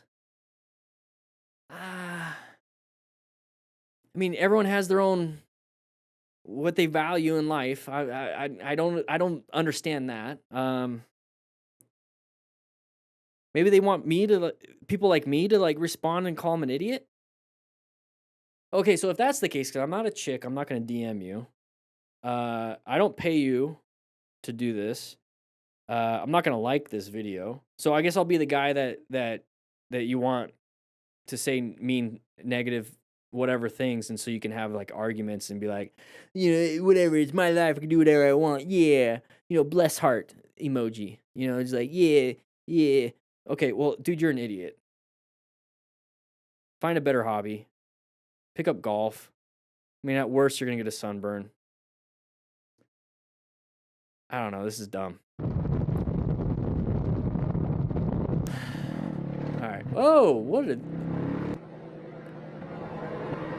He doesn't know what he's doing. He's not paying attention. Yeah, but What the heck? what? All right. Motorcyclists think they can do whatever they want. Okay, tires turning. Wasn't paying attention. What's up, bro? All right, just double check. Make sure there's no damage to your bike. Hey, at least he stopped. That's very nice. Okay, moving on. Good reminder. All right, because... All right. Switched over. We're in the blind spot. Good. That's exactly what I'm talking about. Okay, so it is what it is. This happens. This is fine. This happens. So we're space cushion's good. It is what it is. If you notice that we start getting towards the blind spot of the other vehicle. Remember what I said a little bit while ago? I say it on the live streams all the time. I don't like riding with groups because it's just chaos, right? Same thing with riding in traffic. It's just chaos. But I still take the group riding etiquette and I take it with me on solo rides. I ride staggered. If for some reason, if I'm in a group ride and I'm riding staggered and we start doing this, I'm going to adjust my speed until we get back to staggered.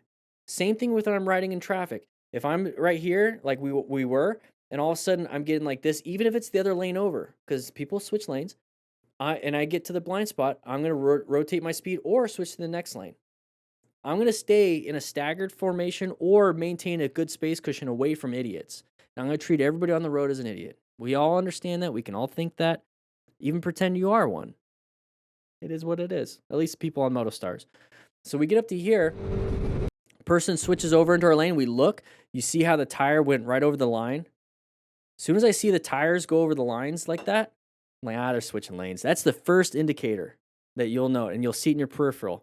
And I always pay attention to these people. So they switched over. So here's what I'm talking about, is that you have 3 things to do. Mercy brake, mercy swerve, mercy accelerate. And what does he do? He tried to rev bomb a little, but he recognizes it's not going to work. But he at least mercy swerved to the next lane.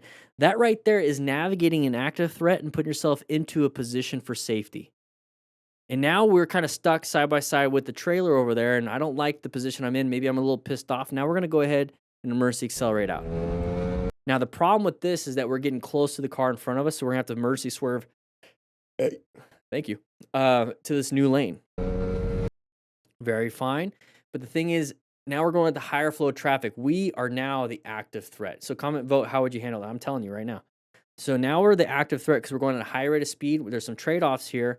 We're able to get out of the situation. Great. If there's cop involved, hey, we got a ticket. There's a consequence. But as soon as we get past some of this danger, let's go ahead and roll off our throttle, maintain the speed and the flow of traffic. Yeah, too much violence, speed, and momentum. 2, 1, and scammer. Oh! That's what you get. You're not What? getting a- Look at these haircuts. Oh my gosh. What happened here? and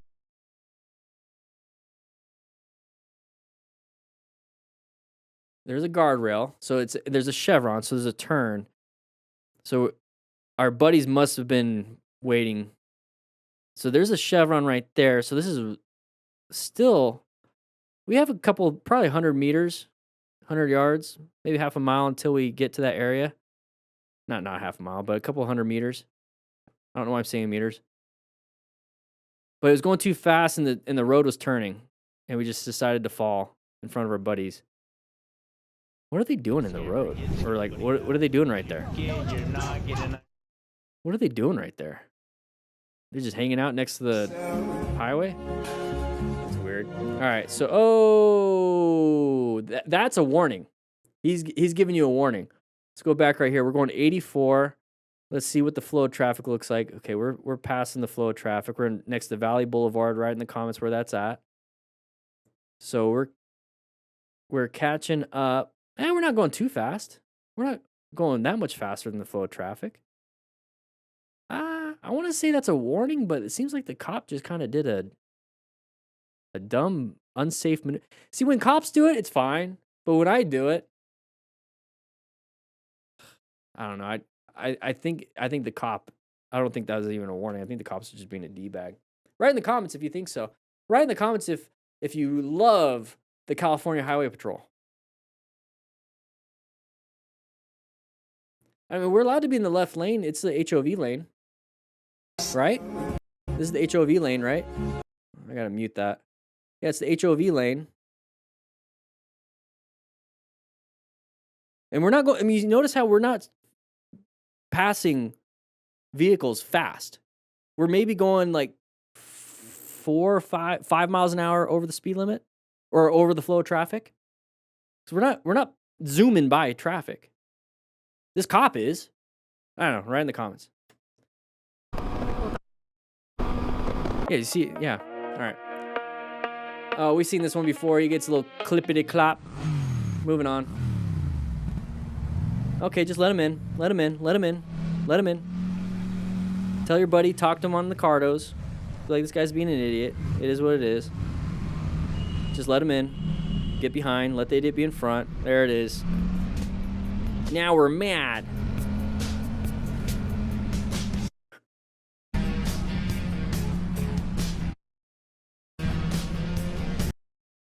Can't play the music even though I like it. All right, having some fun here. Whoa. How did you not see that? I was blocking it. Let's go back.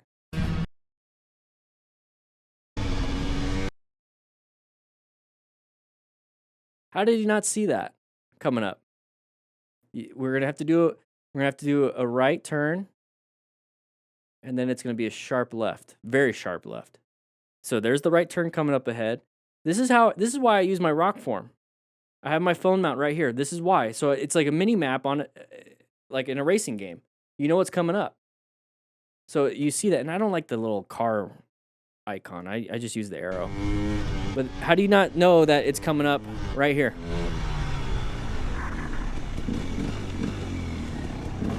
right? It handled it very well, though.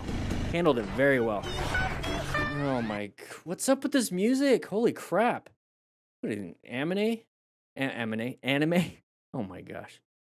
Samurai Champloo is my favorite. Cowboy Bebop actually is my favorite. Samurai Champloo is the second. Trigon's good. But moving on. Here we go. Okay, gotta mute that too, just because I don't like it. This dude just crashed everywhere. What are we gonna do? Oh, what are we gonna do?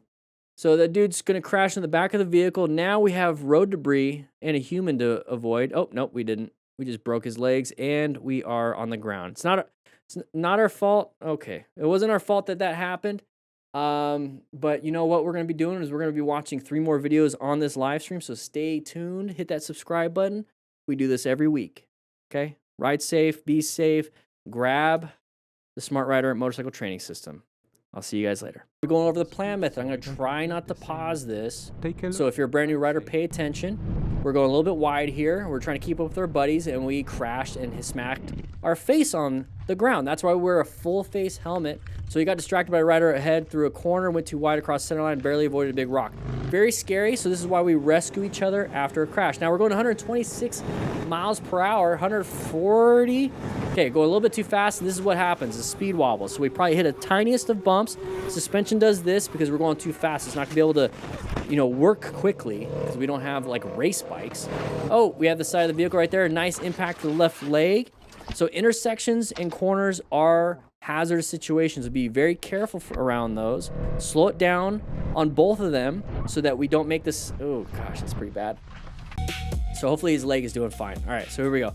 There's gonna be the side of the vehicle right there. Oh, we're gonna make the turn. Oh, I want to pause. Sorry guys, I said I'm trying not to. So we're coming up to here. What did we hit?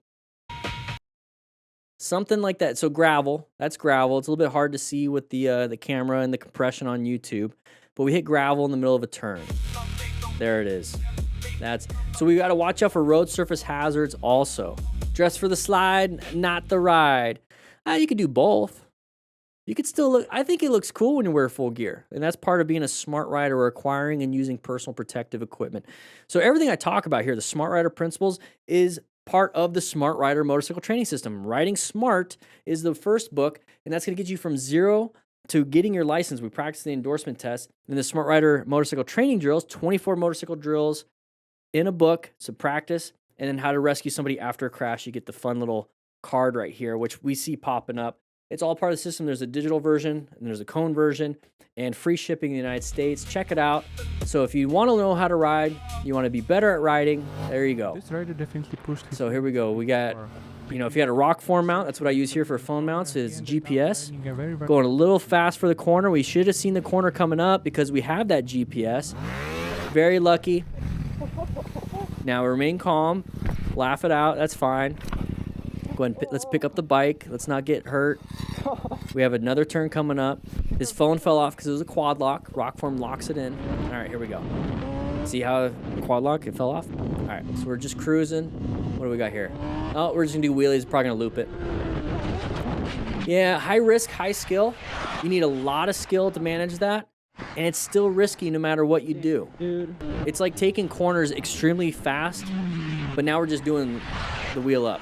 All right, so we're just gonna play it again. All right, so that's what I use my GPS for.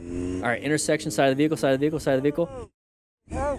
Okay, so 3 things we can do instead of saying, oh, okay. So 3 things we can do. Mercy swerve, mercy accelerate, mercy brake.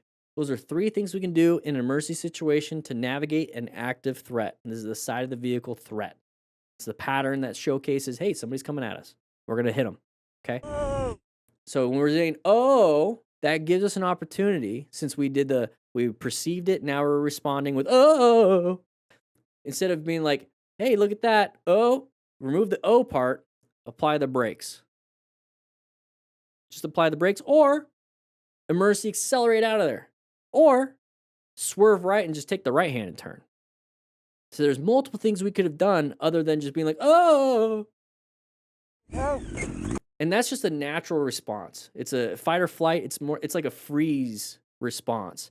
I want you guys to fight. Or flight. Either get out of there, and when I say fight, don't mean punch them, but like fight as in I'm going to take an action to get away. I guess it's more of a flight, but you're going to take an action to get away. Do that. Don't be like, oh. It's a natural human response. This is the one he chose or didn't choose. It just happened. But that's why we watch these. And knowing that such a slow accident could have written off my baby, but there we go. She's an older girl. She's an old girl and probably not worth much and damages very much. All the expensive bits. Let's see what the insurance company says. Okay. It sucks. It sucks. It is what it is. I think they're supposed to yield. I don't know.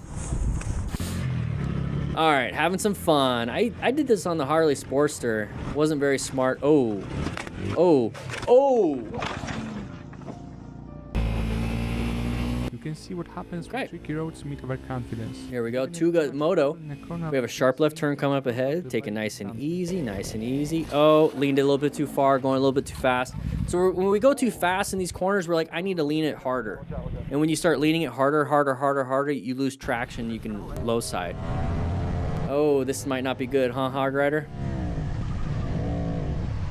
Yeah, they might get mad at you for that. Yeah, get out of there. So what I was saying with that is when you're passing the tail gunner like this, especially in a 1%er club, they're not going to like it very much. And then also he's kind of riding like an idiot. He did a good job there kind of slowing it down. He heard the ABS.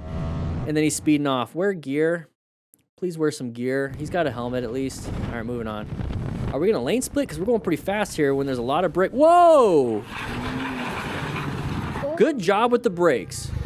Good job with the brakes. Holy crap. I was not expecting that. You don't see that very often. So time to rescue. That person's still in there. So rescue somebody after a crash. It could be a car crash or a motorcycle crash. So at this point, there's not much you could do because you can't get them out. Okay, moving on. All right, speeding around the corner, 96 miles per hour. Hey, let's see what happens. There's a corner right here. What are we gonna do? Just gonna hit the guardrail? Ooh, handled it. Rolled the throttle down. Engine brake. Yeah. So take that as a lesson of like I should probably not be doing that. All right, where we go? We're gonna be moving through here, riding like an idiot. Second of inattention can lead to some serious consequences. It's always, that's why I let people up ahead. Because this, I think we know what's happening here. Intersection. He's not stopping. Took out somebody. Now what? Now what are you gonna do? So he's walking, that's a good thing. All right, moving on. Dom Trom. Don't block the camera guy. Whoa! Got very lucky on that one. That's why I don't like messing with things. When I'm riding, I'm focused on the ride. Twisty roads are always full of surprises, and this that was interesting. We saw that. It's like Tarantinoing it. We see the ending first. So we're going through. Oh, that will do it. That's why. I was like, why did he go off-road? So somebody decided to cut it real close. Acting like an idiot. So he tried his best to swerve left. It is what it is. This is why we're full gear. So good job with the engine guard or the brake lever guard. You see that? So he hit that. You know, if he didn't have that guard there, it would have knocked his front brake all the way back. And what do you think is going to happen? That's a panic brake, basically. He would have lost. Well, I guess this part sucks too. Yeah. But that's why they have them, little bark busters, when you're riding dirt bikes or adventure bikes. All right, so nice, easy turn. It's an easy turn. It's a sharp turn because of the chevrons. They were talking to each other, very nice, talking on their cardos. There's links in the description for everything. Oh my God, bro. Yo, this car, what? Whoa. 2 down, Dan. Oh, jeez. Oh, I'm disappearing. 2 down, Dan. Down. Oh, yo, look at this car. You're gonna get hit, bro. You're gonna get hit. In this situation, roll off the throttle, apply the brakes, let the idiot be in front. Simple as that. I said I wasn't going to pause as much, but you know what? There's just too many dum-dums in this. I think they're trying to get your plate. Why? He's got his. Don't be in front. They're going to win. Law of gross tonnage. Just kind of He almost tried to. let the idiot be in front, get their license plate, move on. All right, tram tracks. Hopefully we don't fall on the tram tracks. Avoid tram tracks, So- especially when the road is this All right. wet. Yeah, the tram track turned on you. You need to go over them as quick as possible. The tram tracks, as quick as possible. That's gonna be painful. Wear some gear. Hey, swerved out of the way. Very nice. Very nice. Moved on. Oh, my Lanta. Here we go. Hey, he swerved. He picked one of the three things: mercy swerve, mercy brake, mercy accelerate. He's already mercy accelerating. Braking's not going to be good because his total stopping distance is going to be absolutely terrible. So the moment he landed it, he's going to swerve. Now, he did that correctly. He did that right. It's fine. The problem is doing a power wheelie when there's traffic, especially when there could be cross traffic.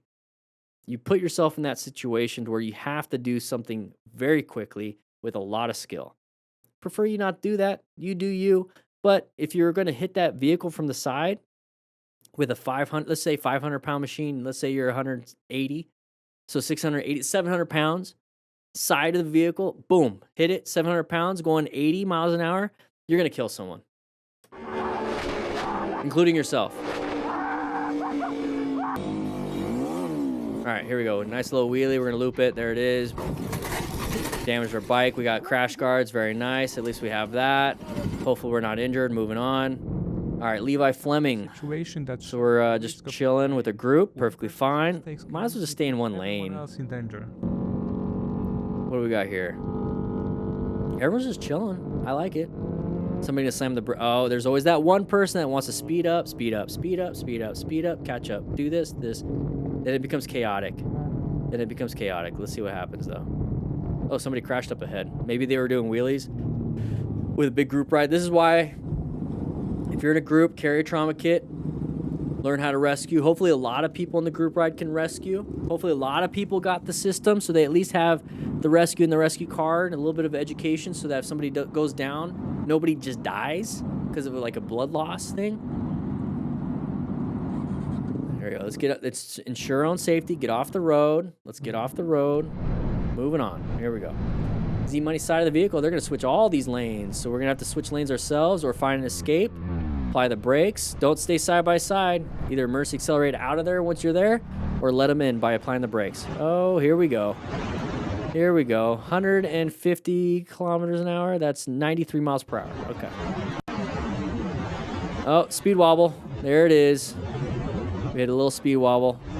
It's going 100 miles an hour, basically. Just chilling. He's got full gear. Maybe not a jacket, but he saw some pants. So swerved out of the way. Good job applying the brakes. We weren't speeding, or he had really good braking power. All right, laugh it out. Good. Get back on. Ensure your own safety. Oh, okay. Let's not get mad. They were turning. You were probably, you didn't see it ahead of time. I don't know. Either way, you handled it. Now we're just going to do some focus on them. Vus Aris. All right, wheelie time with our buddy. I thought that said 360. There's kilometers. That's not the case. All right, here we go.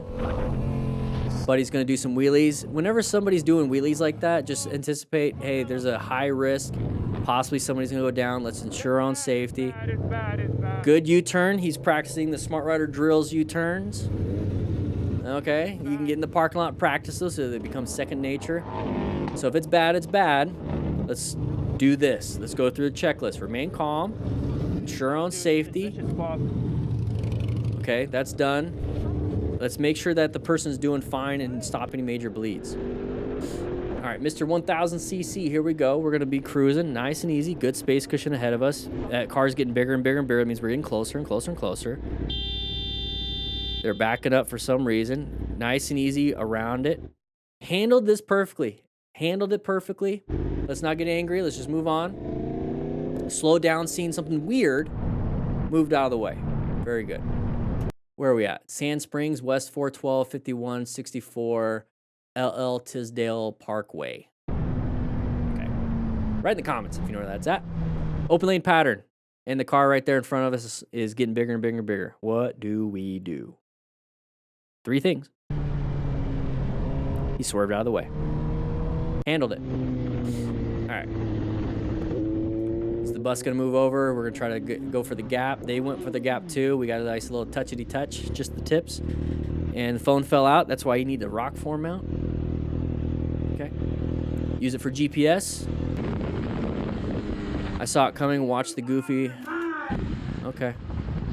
Good swerve to the left. Good swerve to the left. Handled it. Swerve back. Very good. Handled it. Look at this dude. He's got like full gear on everything. All right, so we're just cruising, chilling. We're handling the line pretty well. That was an open lane pattern. Moved into a new position for safety. Found the escape. Did not panic. Very good. All right, parking lot. This is its own little hazardous area. Treat the parking lots like it's intersections. He didn't almost get hit. Whatever. Mount Shasta escape. Uh-oh. What the heck was that? All right, start moving to the side. Pulling the clutch, move to the side. Yeah. Hey, it is what it is. Didn't have enough speed. Something happened. Maybe the chain fell off. You still have your chain? All right, let's pick up the bike as quick as we can. Get it more off the road. It's rolling, but it still doesn't feel right. Turn off and turn it back on. It usually works. Usually that works. Moving. Mm-hmm. It is rolling. We got a good guy stopping by and hanging out. Coming in like. Oh. I don't recommend that. Oh, did not anticipate a guy opening the door though. Why do people open doors? They just treat it like, hey, I'm just gonna get off here. What the heck? What are people doing? I don't know. But with that said, hope you guys ride safe, be safe. Get yourself the Smart Rider Motorcycle Training System. You get a bunch of books, digital, all that stuff. Links in the description for everything, whatever you need. I'm trying to give you guys resources so that you can ride safe and ride smart. All right, guys, I'll see you guys on the next live stream. What is up, everybody? Dan the Fireman here. We're going to be going over some crashes and close call. There is this one right here where it's pretty bad. So we're going to be going over how to rescue somebody when that one pops up. But we're going to be talking about some crashes and close calls so that we know what to do when something happens and how to manage ourselves when it comes to riding a motorcycle. So that person cut it pretty close. He handled it pretty well coming to a stop sign. So we're going 70 miles an hour in an area that doesn't look like 70. We did a nice emergency swerve. So when we talk about what we should be doing, we use the plan method here, and we position for safety, locate hazardous situations, assess any relevant threats, and then navigate those active ones. So right here, we're going kind of fast. We're going 70 miles per hour. I don't know if this is a 70 miles per hour area, but there's that side of the vehicle. It's kind of hard to see. I get it, but it's right there. It's the side of a vehicle. It means they're pulling out or they're possibly pulling out. If they're just sitting there, that's the assessing. It's a relevant threat. It could be a threat. It's not a threat yet. Until they start pulling out in front of me, now they're an active threat because I'm going to hit them. And that's not good. So I can only do I can do multiples of these. We can talk more about that later. But you can only do 3 things. You can only emergency swerve, emergency brake, or emergency accelerate. You can do emergency swerve and then brake, or brake now and then maybe swerve later and all that stuff. But those are the only 3 things you can do. Honking the horn, rev bombing, screaming, pooping your pants, not going to work. So right here, as soon as he sees that, I'm going to swerve out of the way. I'm already going too fast. My total stopping distance, I'm not going to stop in time because we're speeding. So maybe think about that. Maybe don't be speeding. You can stop. You can use that as a tool. But if you're going super fast, you really only have swerving. So that's what he has. So he swerved really hard, and now he's going to get ready to swerve back. He recognizes he found the escape. He's going to do the escape, and he's going to get himself out of there, back into here. At this point, please reset. You're in a position for safety. Now keep locating, keep assessing, keep locating, keep assessing, keep locating, keep assessing. If you're the problem by speeding, slow it down. You might be the problem. It's not all external threats. It might be an internal one. All right, here we go. All right, California. Oh, so once again, you got to swerve. That guy wanted to swerve out of there. So we're all going to kind of get out of the way. Let the idiot be in back now. I typically like the idiots be in front, but we did what we did. All right. So we want to pass. We don't want to be behind this vehicle. We passed. Very good. Now let's get ready to slow it down because we have a turn coming up ahead. We didn't slow down. Oh, good braking. Didn't hit the guardrail. I call that a success. Merge area, 135 kilometers per hour. We're going about 80. A little bit over 80. miles per hour. Not a big deal, but we see that there's somebody merging and we're going to intersect with them. It's like playing soccer or football. It's like, oh, you're about to get to me, aren't you? You're going to get to me. All right, I can get away from you. Same thing. We can just move over. Kan hoef je er überhaupt nicht sein. That's all he did. Perfectly fine. New position for safety. New position for safety.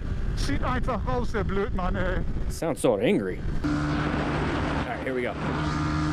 Just cruising. We have a nice turn come up ahead. We can't see much. What's this? What's this? What's this? Choose. Chose correctly. Chose fine. It is what it is.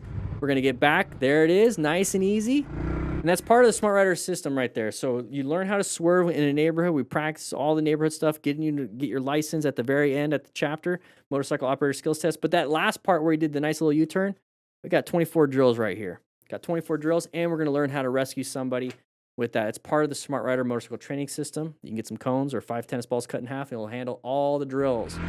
All the drills only take 10 cones. All right.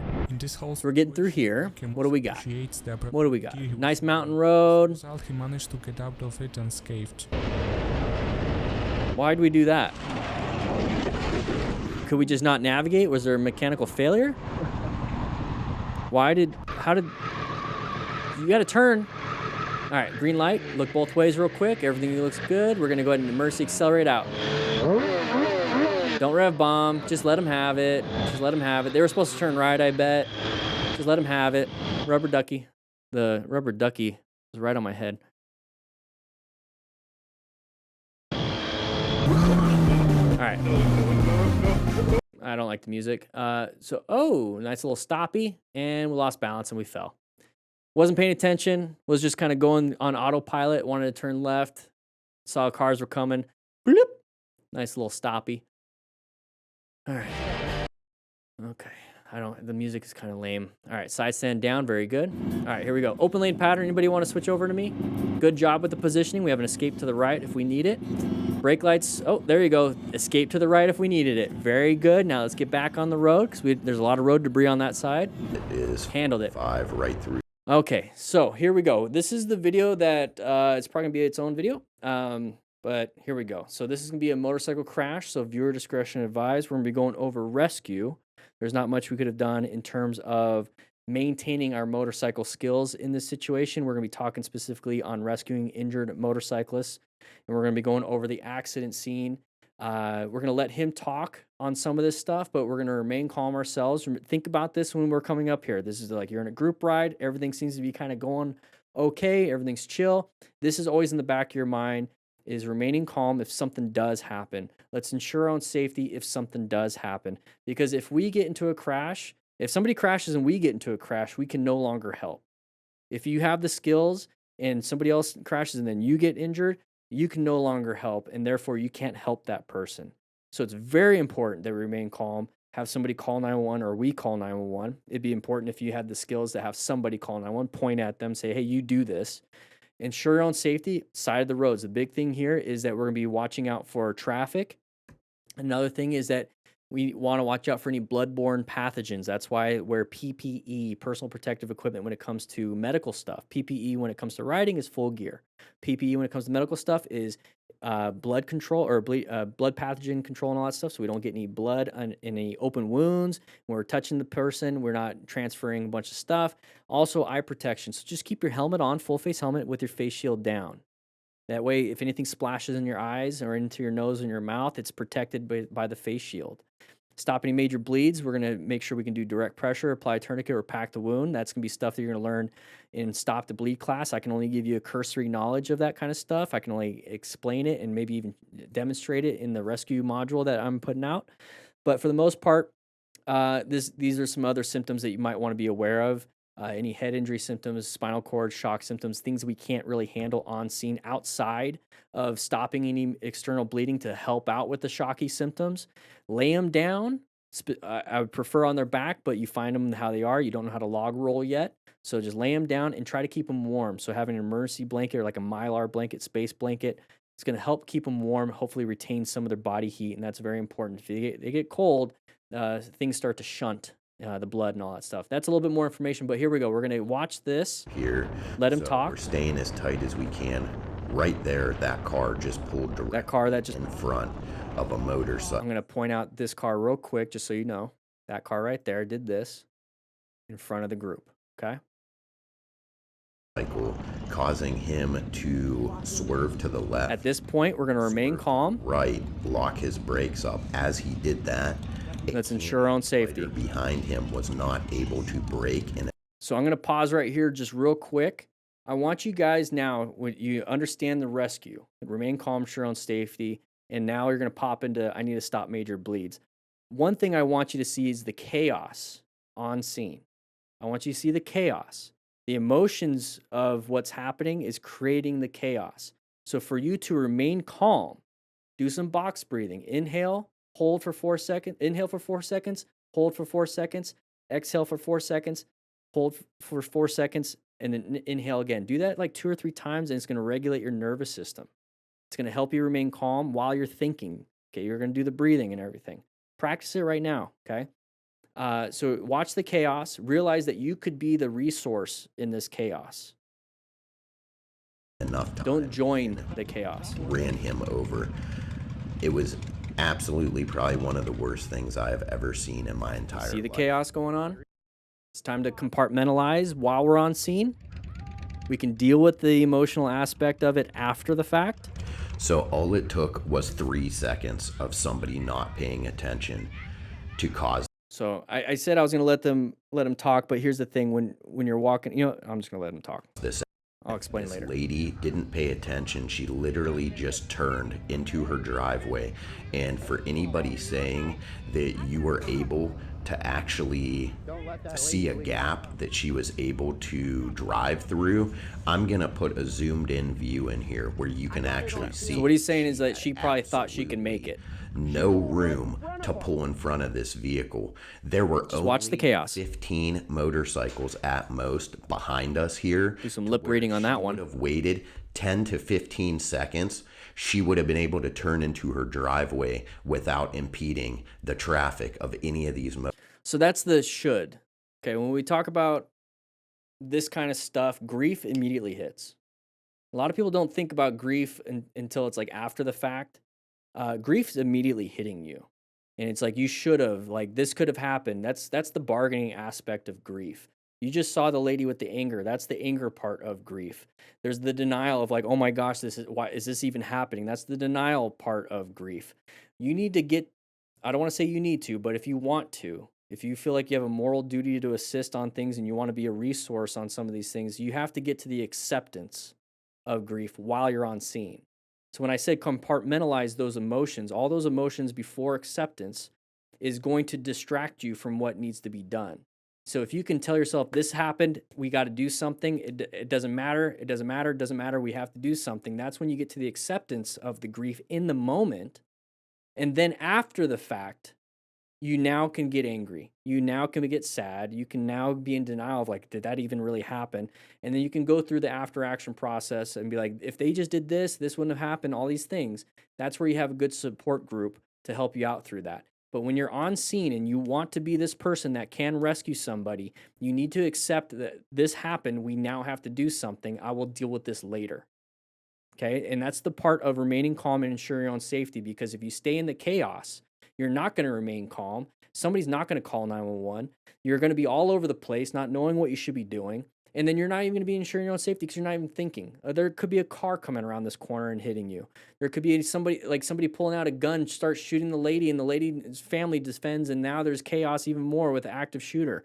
So there could be absolute chaos. So at any point, you might need to remove yourself from the situation, or at least get yourself on the side of the road. And like I said, with the PPE, make sure that we don't have any bloodborne pathogens happening to us. But we need to get to stopping major bleeds because that's really all we can do, and getting EMS on scene as fast as possible. Motorcycles. All right, so here's the zoomed in portion. You'll see that person just zoom, which causes the chaos. There's the impact. There's one patient that's blurred out. Right up, I don't know. We're going to do an assessment after this. Someone pulled out. How I would handle this situation. 3 people. There's a cop already here. So he's 911. That's very good. So at least somebody did something. As soon as you make a left on 616, like you're coming up the hill from Struthers, right past. I do apologize for. Okay, so now they're going to get an air ambulance, basically. There's going to be a landing zone. There's a little bit more, not much, but there's going to be a landing zone right here where the helicopter is going to go. They're going to lift whoever's the most critical, maybe 1 or 2 patients. We have an ambulance here that's going to take the least critical. They all look pretty critical, but there's only so many people you can put on a helicopter, okay? So this is way after the fact when you have more resources on scene. So let's go over what happened, how it happened. We already know how it happened, actually. So the person cut out in front of him. There was some collisions because it's a group ride.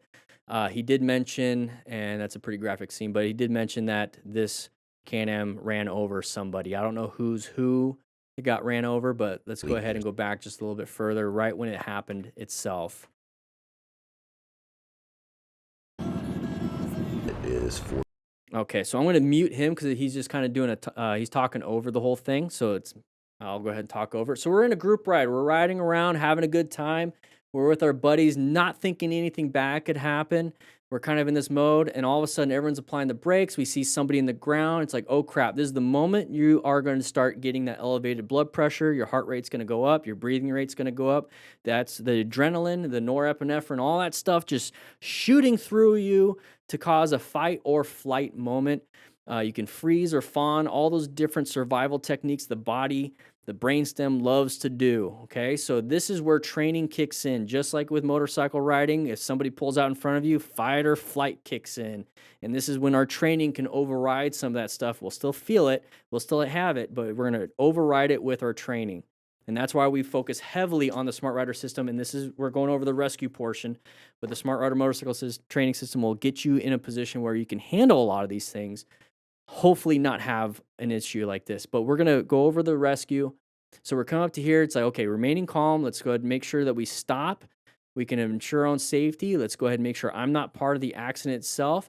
And in this moment, I'm already thinking, hey, there's somebody in the road. That's all I can see from this camera angle. He probably can understand there's more, but I see one person in the road. So as one person right now, that's going to take a lot of resources. I might go straight to that person. I'm not going to get distracted.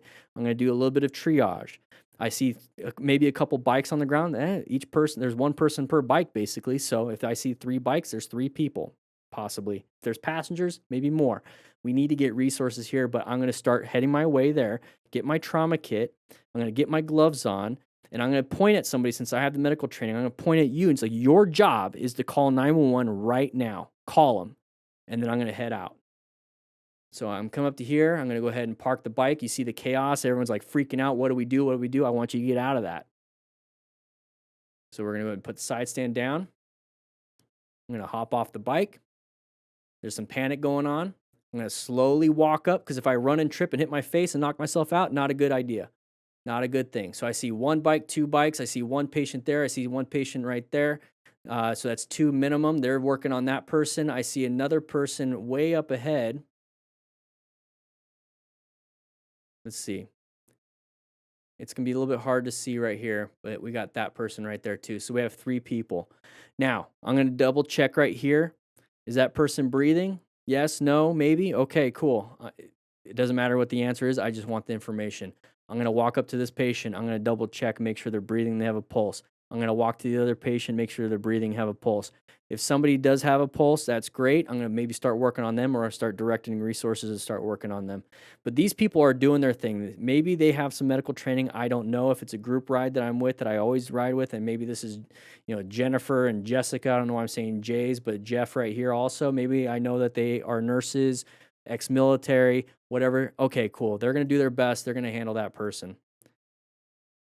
So I see this person on the ground. It does not look like there was a helmet involved. And that is not a tar snake, I don't think. Now, scalp bleeds a lot. Scalp injuries bleed a lot. Possibly without a helmet, we have a skull fracture. Definitely unconscious. Not good. And the hard part about triage is that you try to save the person that is savable. I'm just explaining some information. The whole point is that it sounds a little crazy, right? So we need to ensure our own safety and remain calm. So we can't be panicking like, oh crap, there's a death, and start panicking. It's like, Remember, move to acceptance. There's a death, possibly. I'm going to see if this person up ahead that was right here is maybe savable at this point. So I'm making sure I have my trauma kit. A little bit of a panic. I want you guys to see that. That might be you. I hope it might not be. I hope with some training that you are going to be of assistance. So we're walking back. We're walking back. I'm going to try to get to a position where we have an actual view.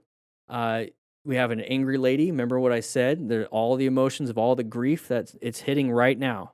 Grief is just basically a change in life. It's an end of a relationship. It's a change of a job, a change of a home. It is what it is. There's going to be a little bit of grief depending on how big of an incident it is. If it's small, but it could be big. And this is a big one, so there's anger popping out right away. Let's try to get to the incident scene. Let's go back to where it was us walking up first before everyone popped in. Okay. This right here is a typical incident scene right here. We have 3 people on the ground. I have my trauma kit. I have my gloves. I'm putting on my gloves while I'm walking up. I have my helmet on with my face shield down. I look like a dork. I don't care. I have eye protection. This person right here is being worked on by somebody. Somebody right there is not being worked on by somebody. Somebody over there next to the Can-Am is not being worked on. Those are my 2 things that I'm going. I'm glad nobody's going towards the motorcycle to pick it up. We typically see that. Now, let's go ahead and think big picture here. Big picture here when it comes to ensuring our own safety. So we already told somebody to call 911. Now let's go ahead and make sure somebody's controlling traffic. So some of the people that, like this guy right here, he's not going to be very useful. Maybe some of these guys over here that are just kind of standing around close might be useful.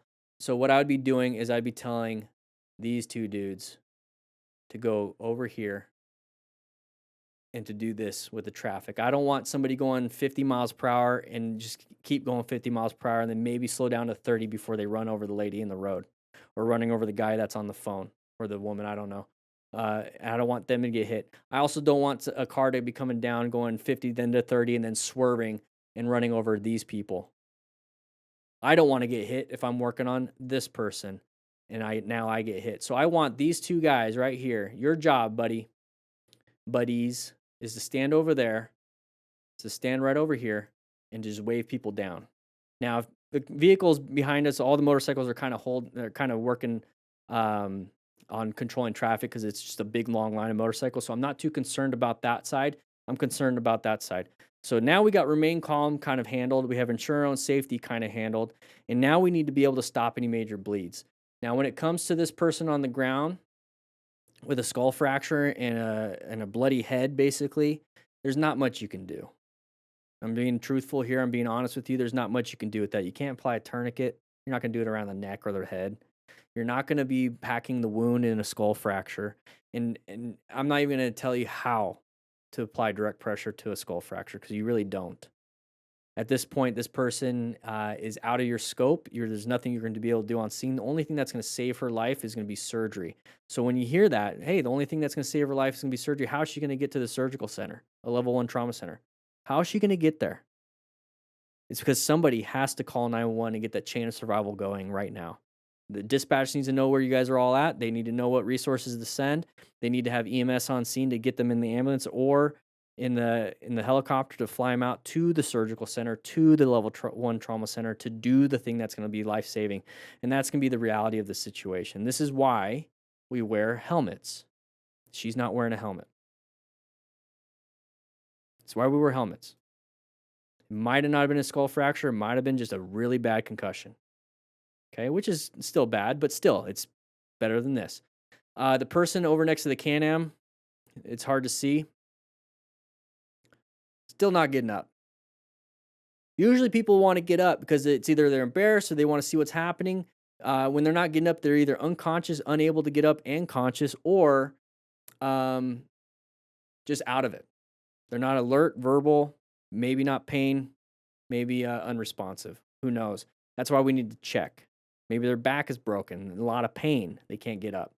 All these things. So what we need to be doing is checking for any major bleeds. That's all we can do. If you have CPR training, even better, because then you might be able to do rescue breaths if you really want to. Maybe you have a face shield that has a one-way valve. So you might be able to do rescue breaths. If they're unconscious, it's a cardiac event, maybe their heart stopped because of the whole incident, you can do CPR.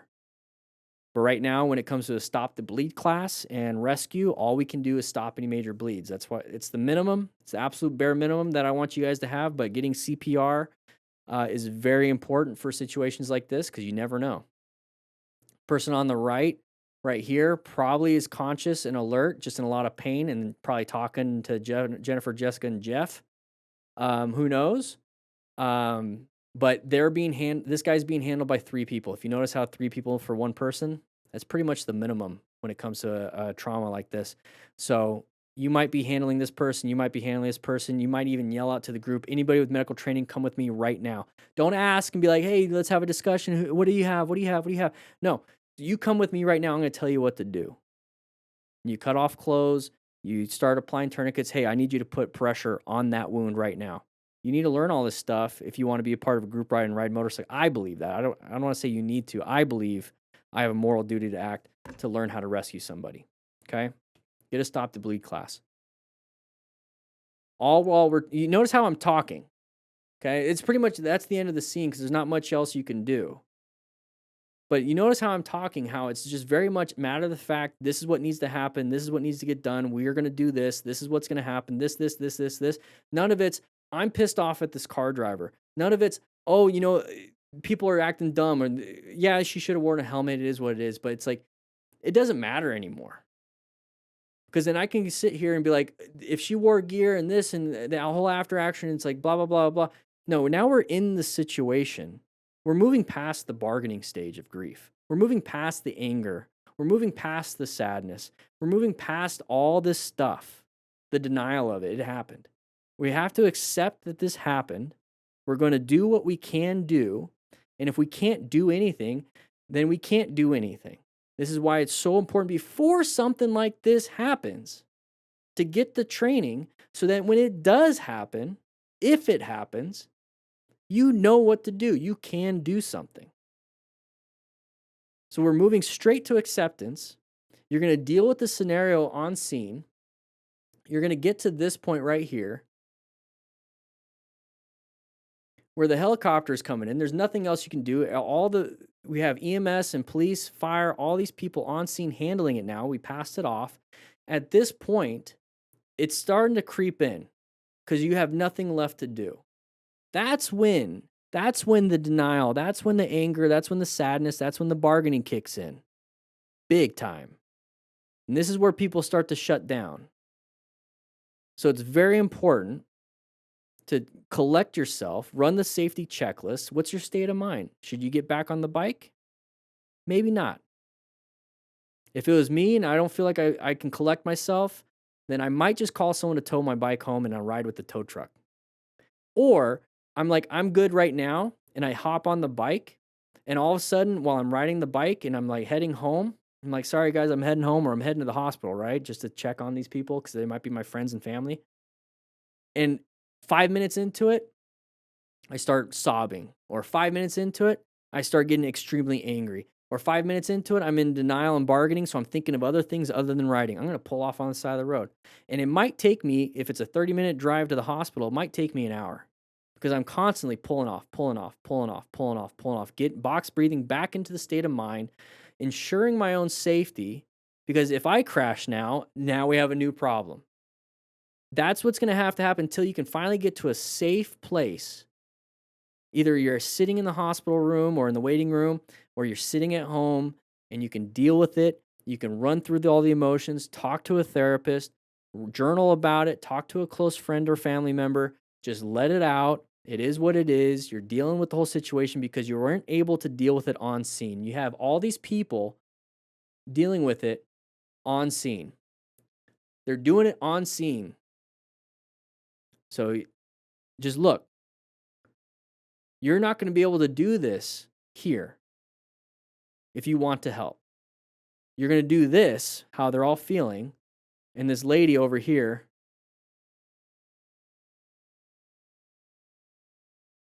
and all this anger, you're going to deal with that in a safe place at home when there's no more work to be done. It's a terrible situation. It's the reality of motorcycle riding. It's why we acquire and use personal protective equipment and we learn how to rescue injured motorcyclists with medical training. And what I'm doing right now is part of the principles too, is I'm teaching and mentoring other motorcycle riders so that we can understand all of these principles. It's part of the Smart Rider motorcycle training system. It's part of the Smart Rider crew. It's part of what I do here on DanDanTheFireman. And it's part of what I do here on Motorcycle Training Concepts YouTube channel. It's not a fun thing. But I've been on these calls. I've been on a lot of these calls. And while I'm over there having to deal with all this stuff, people are freaking out. The best thing you can think, this is what I came up with, and it was very easy because I was separated. The best thing you can think of when it comes to a situation like this is that this is their emergency, not mine. I'm not hurt. I'm not on the ground. I'm not the one dying on the street. This is their problem, their emergency, not mine. How can I help? And it sucks. It kept me completely separated emotionally on scene until afterwards. And that's what you have to do to be able to work an incident like this.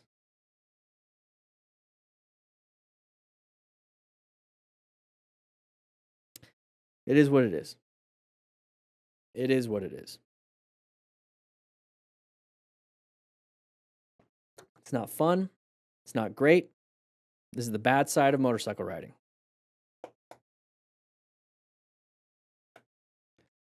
So even now, I gotta take a pause.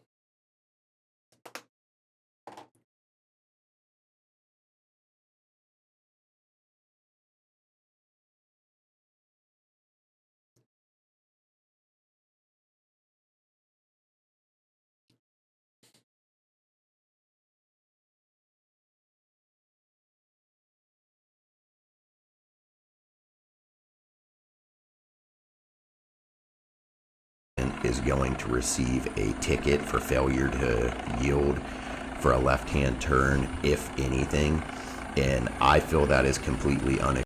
Exactly. You know, I'm still recording and doing all this stuff. It's still going to be live stream. I'm going to cut some of this part out, but Elad said it right there. We have to proceed business as usual right after as well. We don't have the time to release it. For those of you that don't know anything, or not, I don't want to say that. Take that back. For those of you that don't have family or friends or are not in public safety,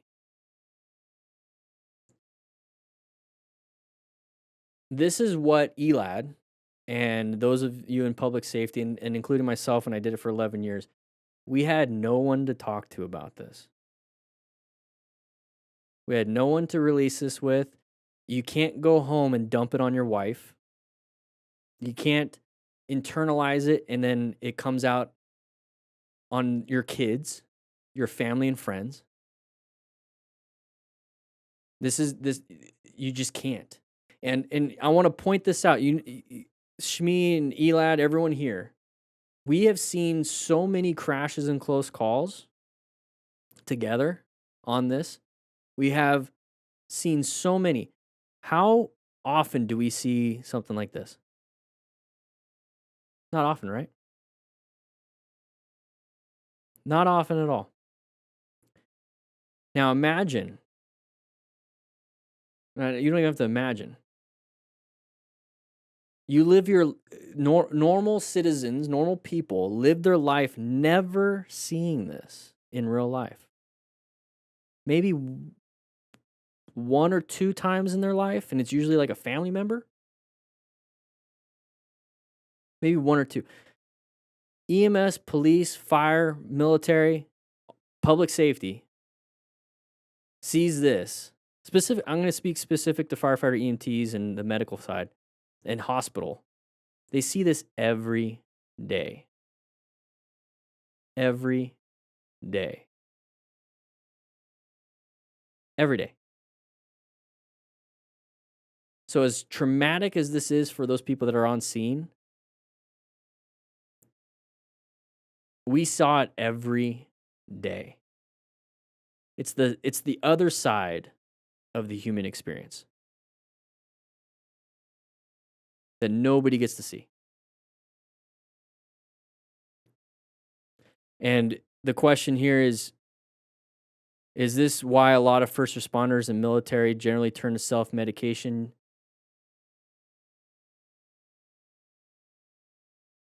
Yeah. Because I'm sure Eli can relate, but I saw this every day. And let's just frame it here. You go to work, you come home, you complain to your partner, your husband, wife, whatever, just about like what happened at work. Hey, Jessica like had a bad mood today. Like hey, how was work? It's like this is what happened at work, and it's just like HR problems, or like a customer was like acting like a dummy, or the boss was dumb, right? That's a natural fun release for normal people, or at least it's some kind of release. Now imagine if your work was this every day. Could you come home and tell your husband, wife, partner, whatever, yeah, I had three people die on this accident scene. I had, a kid got ran over by a car. Yeah, like this, like there's 10 different people that have life-altering or life-ending situations that you've had to manage, and you do that every single day you come home from work, and you just, dump it on your partner. It's not going to be good for them. And so this is why a lot of first responders and military and people that deal in the hospital self-medicate or self-delete. This is why it's so this is why I left the fire service. It is what it is. Because I was self-medicating bad, and I thought about self-deleting multiple times. You get to a point, compassion fatigue. You just get to a point where it's just a lot unless you have healthy coping mechanisms. Working out is a big one. Getting it out of your body. Journaling is a good one. Spirituality is a good one. Getting a therapist is a good one. And a lot of people think of therapy as some kind of like, oh, it's just woo-woo. Like, it's not, like, it's like you shouldn't need it type of a thing. I'm at the point where it's like my therapist is just straight, literally like a life coach at this point. At the beginning, it was like a true medication, but it's a life coach. I go every month.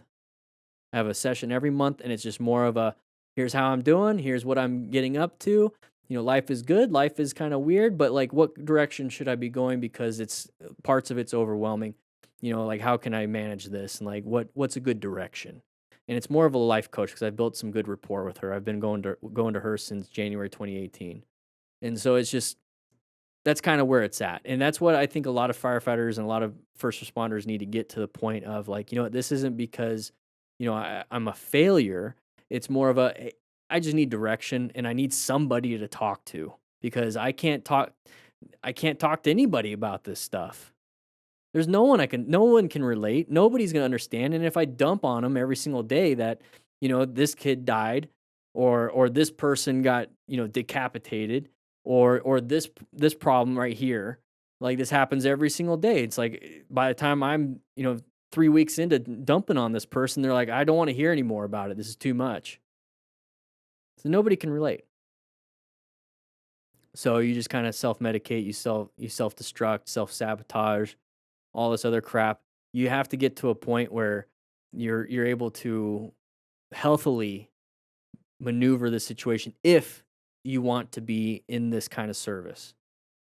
And I didn't have that, and I left. And I took the knowledge that I had in this situation from my 11 years of firefighting EMS, and I was on the ambulance for most of it, so I was getting 20 calls a day, 10 days a month, right? So 200 of, let's be generous, 10%. Let's just say 10% of my calls a month was something like this. Just generous. That's 20. That's 20 a month out of the 200.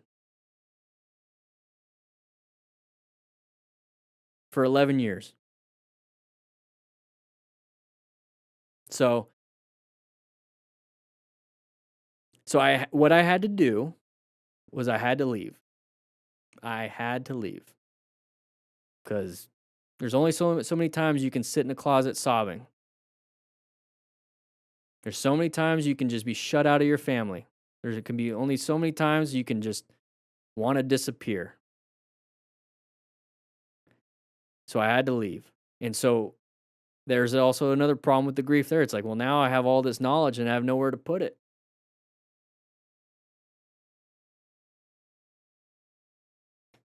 That's what I built this. A lot of you guys maybe have been here since the beginning, but I quite literally, the reason why I started making this content and doing these things is because I needed somewhere to put my energy. And so I decided, you know what? If I can't save the typical car accident, child fell down the stairs and broke a bunch of stuff, or, you know, burned up body, or kid getting tire marks burned in their chest because they got ran over by a Dodge Charger. All this stuff, I had all this knowledge and information and all this energy and like wanting to save and help. I decided, you know what? I'm going to go and stick to motorcycles. I'm going to stick to, let's go ahead and rescue other motorcycle riders. Let's go ahead and keep motorcycle riders safe so that people don't have to deal with this situation. That's why I started. To cause this. Welcome, Ash. Welcome back. So that's why I did it. That's why I focus heavily on just sticking to what I do here, is to keep riders safe. And I just, this is the business side, and it makes me money. It is, but that's what keeps me actually keep going, so I don't have to get another job. But I just turned all of my knowledge as best I can into something that's motorcycle specific. And these are just resources to learn how to ride smart, plan your ride, get yourself your endorsement, because you guys are going to ride anyways. We see it here all the time. They're just going to ride anyways. Might as well just do it the right way, or at least get to a safety-minded aspect of it. And let's go ahead and practice some drills so we can practice our slow speed stuff. And then learn how to rescue somebody after a crash. Like, these are all things to make sure that we can reduce this stuff. And these are just resources. Books are learning knowledge materials. It's just resources to where it's like, let's just put it all in something so that somebody can understand and learn. That's the only reason why I do that. I show up on YouTube and do the free lessons and free everything. And I try to give as much as I can free to everybody so that we're not in this chaotic scene all the time. I hope this is rare. I hope that this doesn't come often. And we don't have to have it in our lives. I don't know. That's literally this is why I do it. I could have done anything else. I could do content marketing for a business. I can write articles. I can be creative elsewhere. I can be a photographer or I can be a videographer for the local news station. I can go back to the fire service. I can be a professional golfer if I really want. I could do anything, but I specifically chose the motorcycle community and to keep them safe after leaving the fire service. That's just it. That's just what it is. Everything I do is for that. Everything I do is for that. Awesome, Starro. Thank you, Shmi. Thank you, Elad. I appreciate it. I don't know. I was even watching. You guys can see the tone change in me right now. It's because this brings back memories. This all brings back memories. All right, let's get back to it. Let's smile. You'd be surprised how smiling kind of just changes things, right? Smile. Everything's fine. It's their mercy, not mine. Where we are, look around the room. Okay, we're good. We're safe. Dogs are in the other room. Good to go. All right, let's go ahead and get started on this next one. And I feel that is completely unacceptable. Okay, we're going to pause it there so we can... I'm going to cut a lot of that stuff out maybe. I don't know. We'll see. But we got to get back to the crashes and close calls. You have a pink beard? 'Cause I think you were a member before and you just came back. I think that's what it was. That's why I said welcome back. Maybe you remember once and then it went away and now you're back. You usually start off with a mustache. All right. So here we go. 3, 2, 1. All right. So we're going to be riding with our buddies. Oh, side of the vehicle, side of the vehicle, side of the vehicle. We're just going to, a little bit freaky. They typically go to that, that turn lane. They're not supposed to. They're supposed to go in the available lane. This is a turn lane, not a merge lane. So I could see why he was a little freaked out, but let's move over position a little bit just in case. We had a thing happen, everybody. Oh. This gentleman just came in and let me know what happened. So. What happened? I nubbed with my front left when I was reversing. We'll just see if it starts and we'll go from there. Oh, he hit it and then I don't know, I don't know what he did, but either way, he seems like maybe he knocked it over. He did the right thing. Oh, he was in the truck. So maybe he did the right thing. He said something pretty chill about it. I'd respect him if he came in and told me, thank you so much. It is what it is. You're honest. You're accountable. I'll give you some trust here. All right, so we're moving through here. Nice positioning. Oh, a little random bus. Roll off the throttle. Let him in. They shouldn't have done that. I get it. It's going to piss you off. We have an open lane pattern right there. Watch out for anybody wanting to sneak out. There you have a left turner, right turner, pedestrian. We have a bunch of stuff coming up, so always focus ahead on what could be the new problem. Oh, a little bit of brakes, a little bit scary. Got out of the way, found the escape. Good job, moving on. Her options, wait to pull out. There is no one near me at the rear. Wait in turning lane for me to pass, cross over a slow lane out of my path, get in my lane, and at least accelerate. All of her choices, she chose my lane and snail crawling. Okay. So somebody's merging. So what can we do? We can just move over. Good job here, kind of slowing down, see what might be happening. It is what it is. It is what it is. Moved on. Moved on. She did go to the first available lane. She did the right thing. Didn't accelerate hard. So think about it the opposite way. If you're going to be doing the same thing, once you get into that lane, this is where you can practice your emergency acceleration. There's no emergency, but you're practicing it, so you're getting up to the flow of traffic quickly. So think of yourself in the opposite. All right, so watch out for any left turners. It's a yield. You saw it ahead of time. All right. Side of the vehicle, side of the vehicle, side of the vehicle. Okay, watch out for any, side of the vehicle, moving over. Okay, all over the place. Try to stay in your lane doing that, but handled it. All right, watch out, side of the vehicle once again. Just roll off the throttle, apply some brakes. They're going to have to get into your lane, so you let them in. Very good. Handled it. Not a big deal. All right, so we're lane splitting or filtering. Oh. Why do people do that? Are these like taxis or just like, hey, just hop out here? Like, I can see that in a parking lot, like at a school pickup and drop off or like whatever. It's like, hey, hop out and get a seat in the movie theater type of a thing. But I don't understand why people do that in the roadway. I could see that in a parking lot, but not in the roadway. I don't know. Is that a thing? All right, here we go. All right, open lane pattern for this black vehicle. Okay, we're gonna move past. Very good. Now we're kind of in the middle right here. Somebody wants to move over. It is what it is. They didn't. Okay, whatever. Let it pass and go after. Okay, so just cruising. Nice little bumblebee bike. Okay, a little bit close. I don't like this. We're kind of boxed in. We're going to move over to the open gap.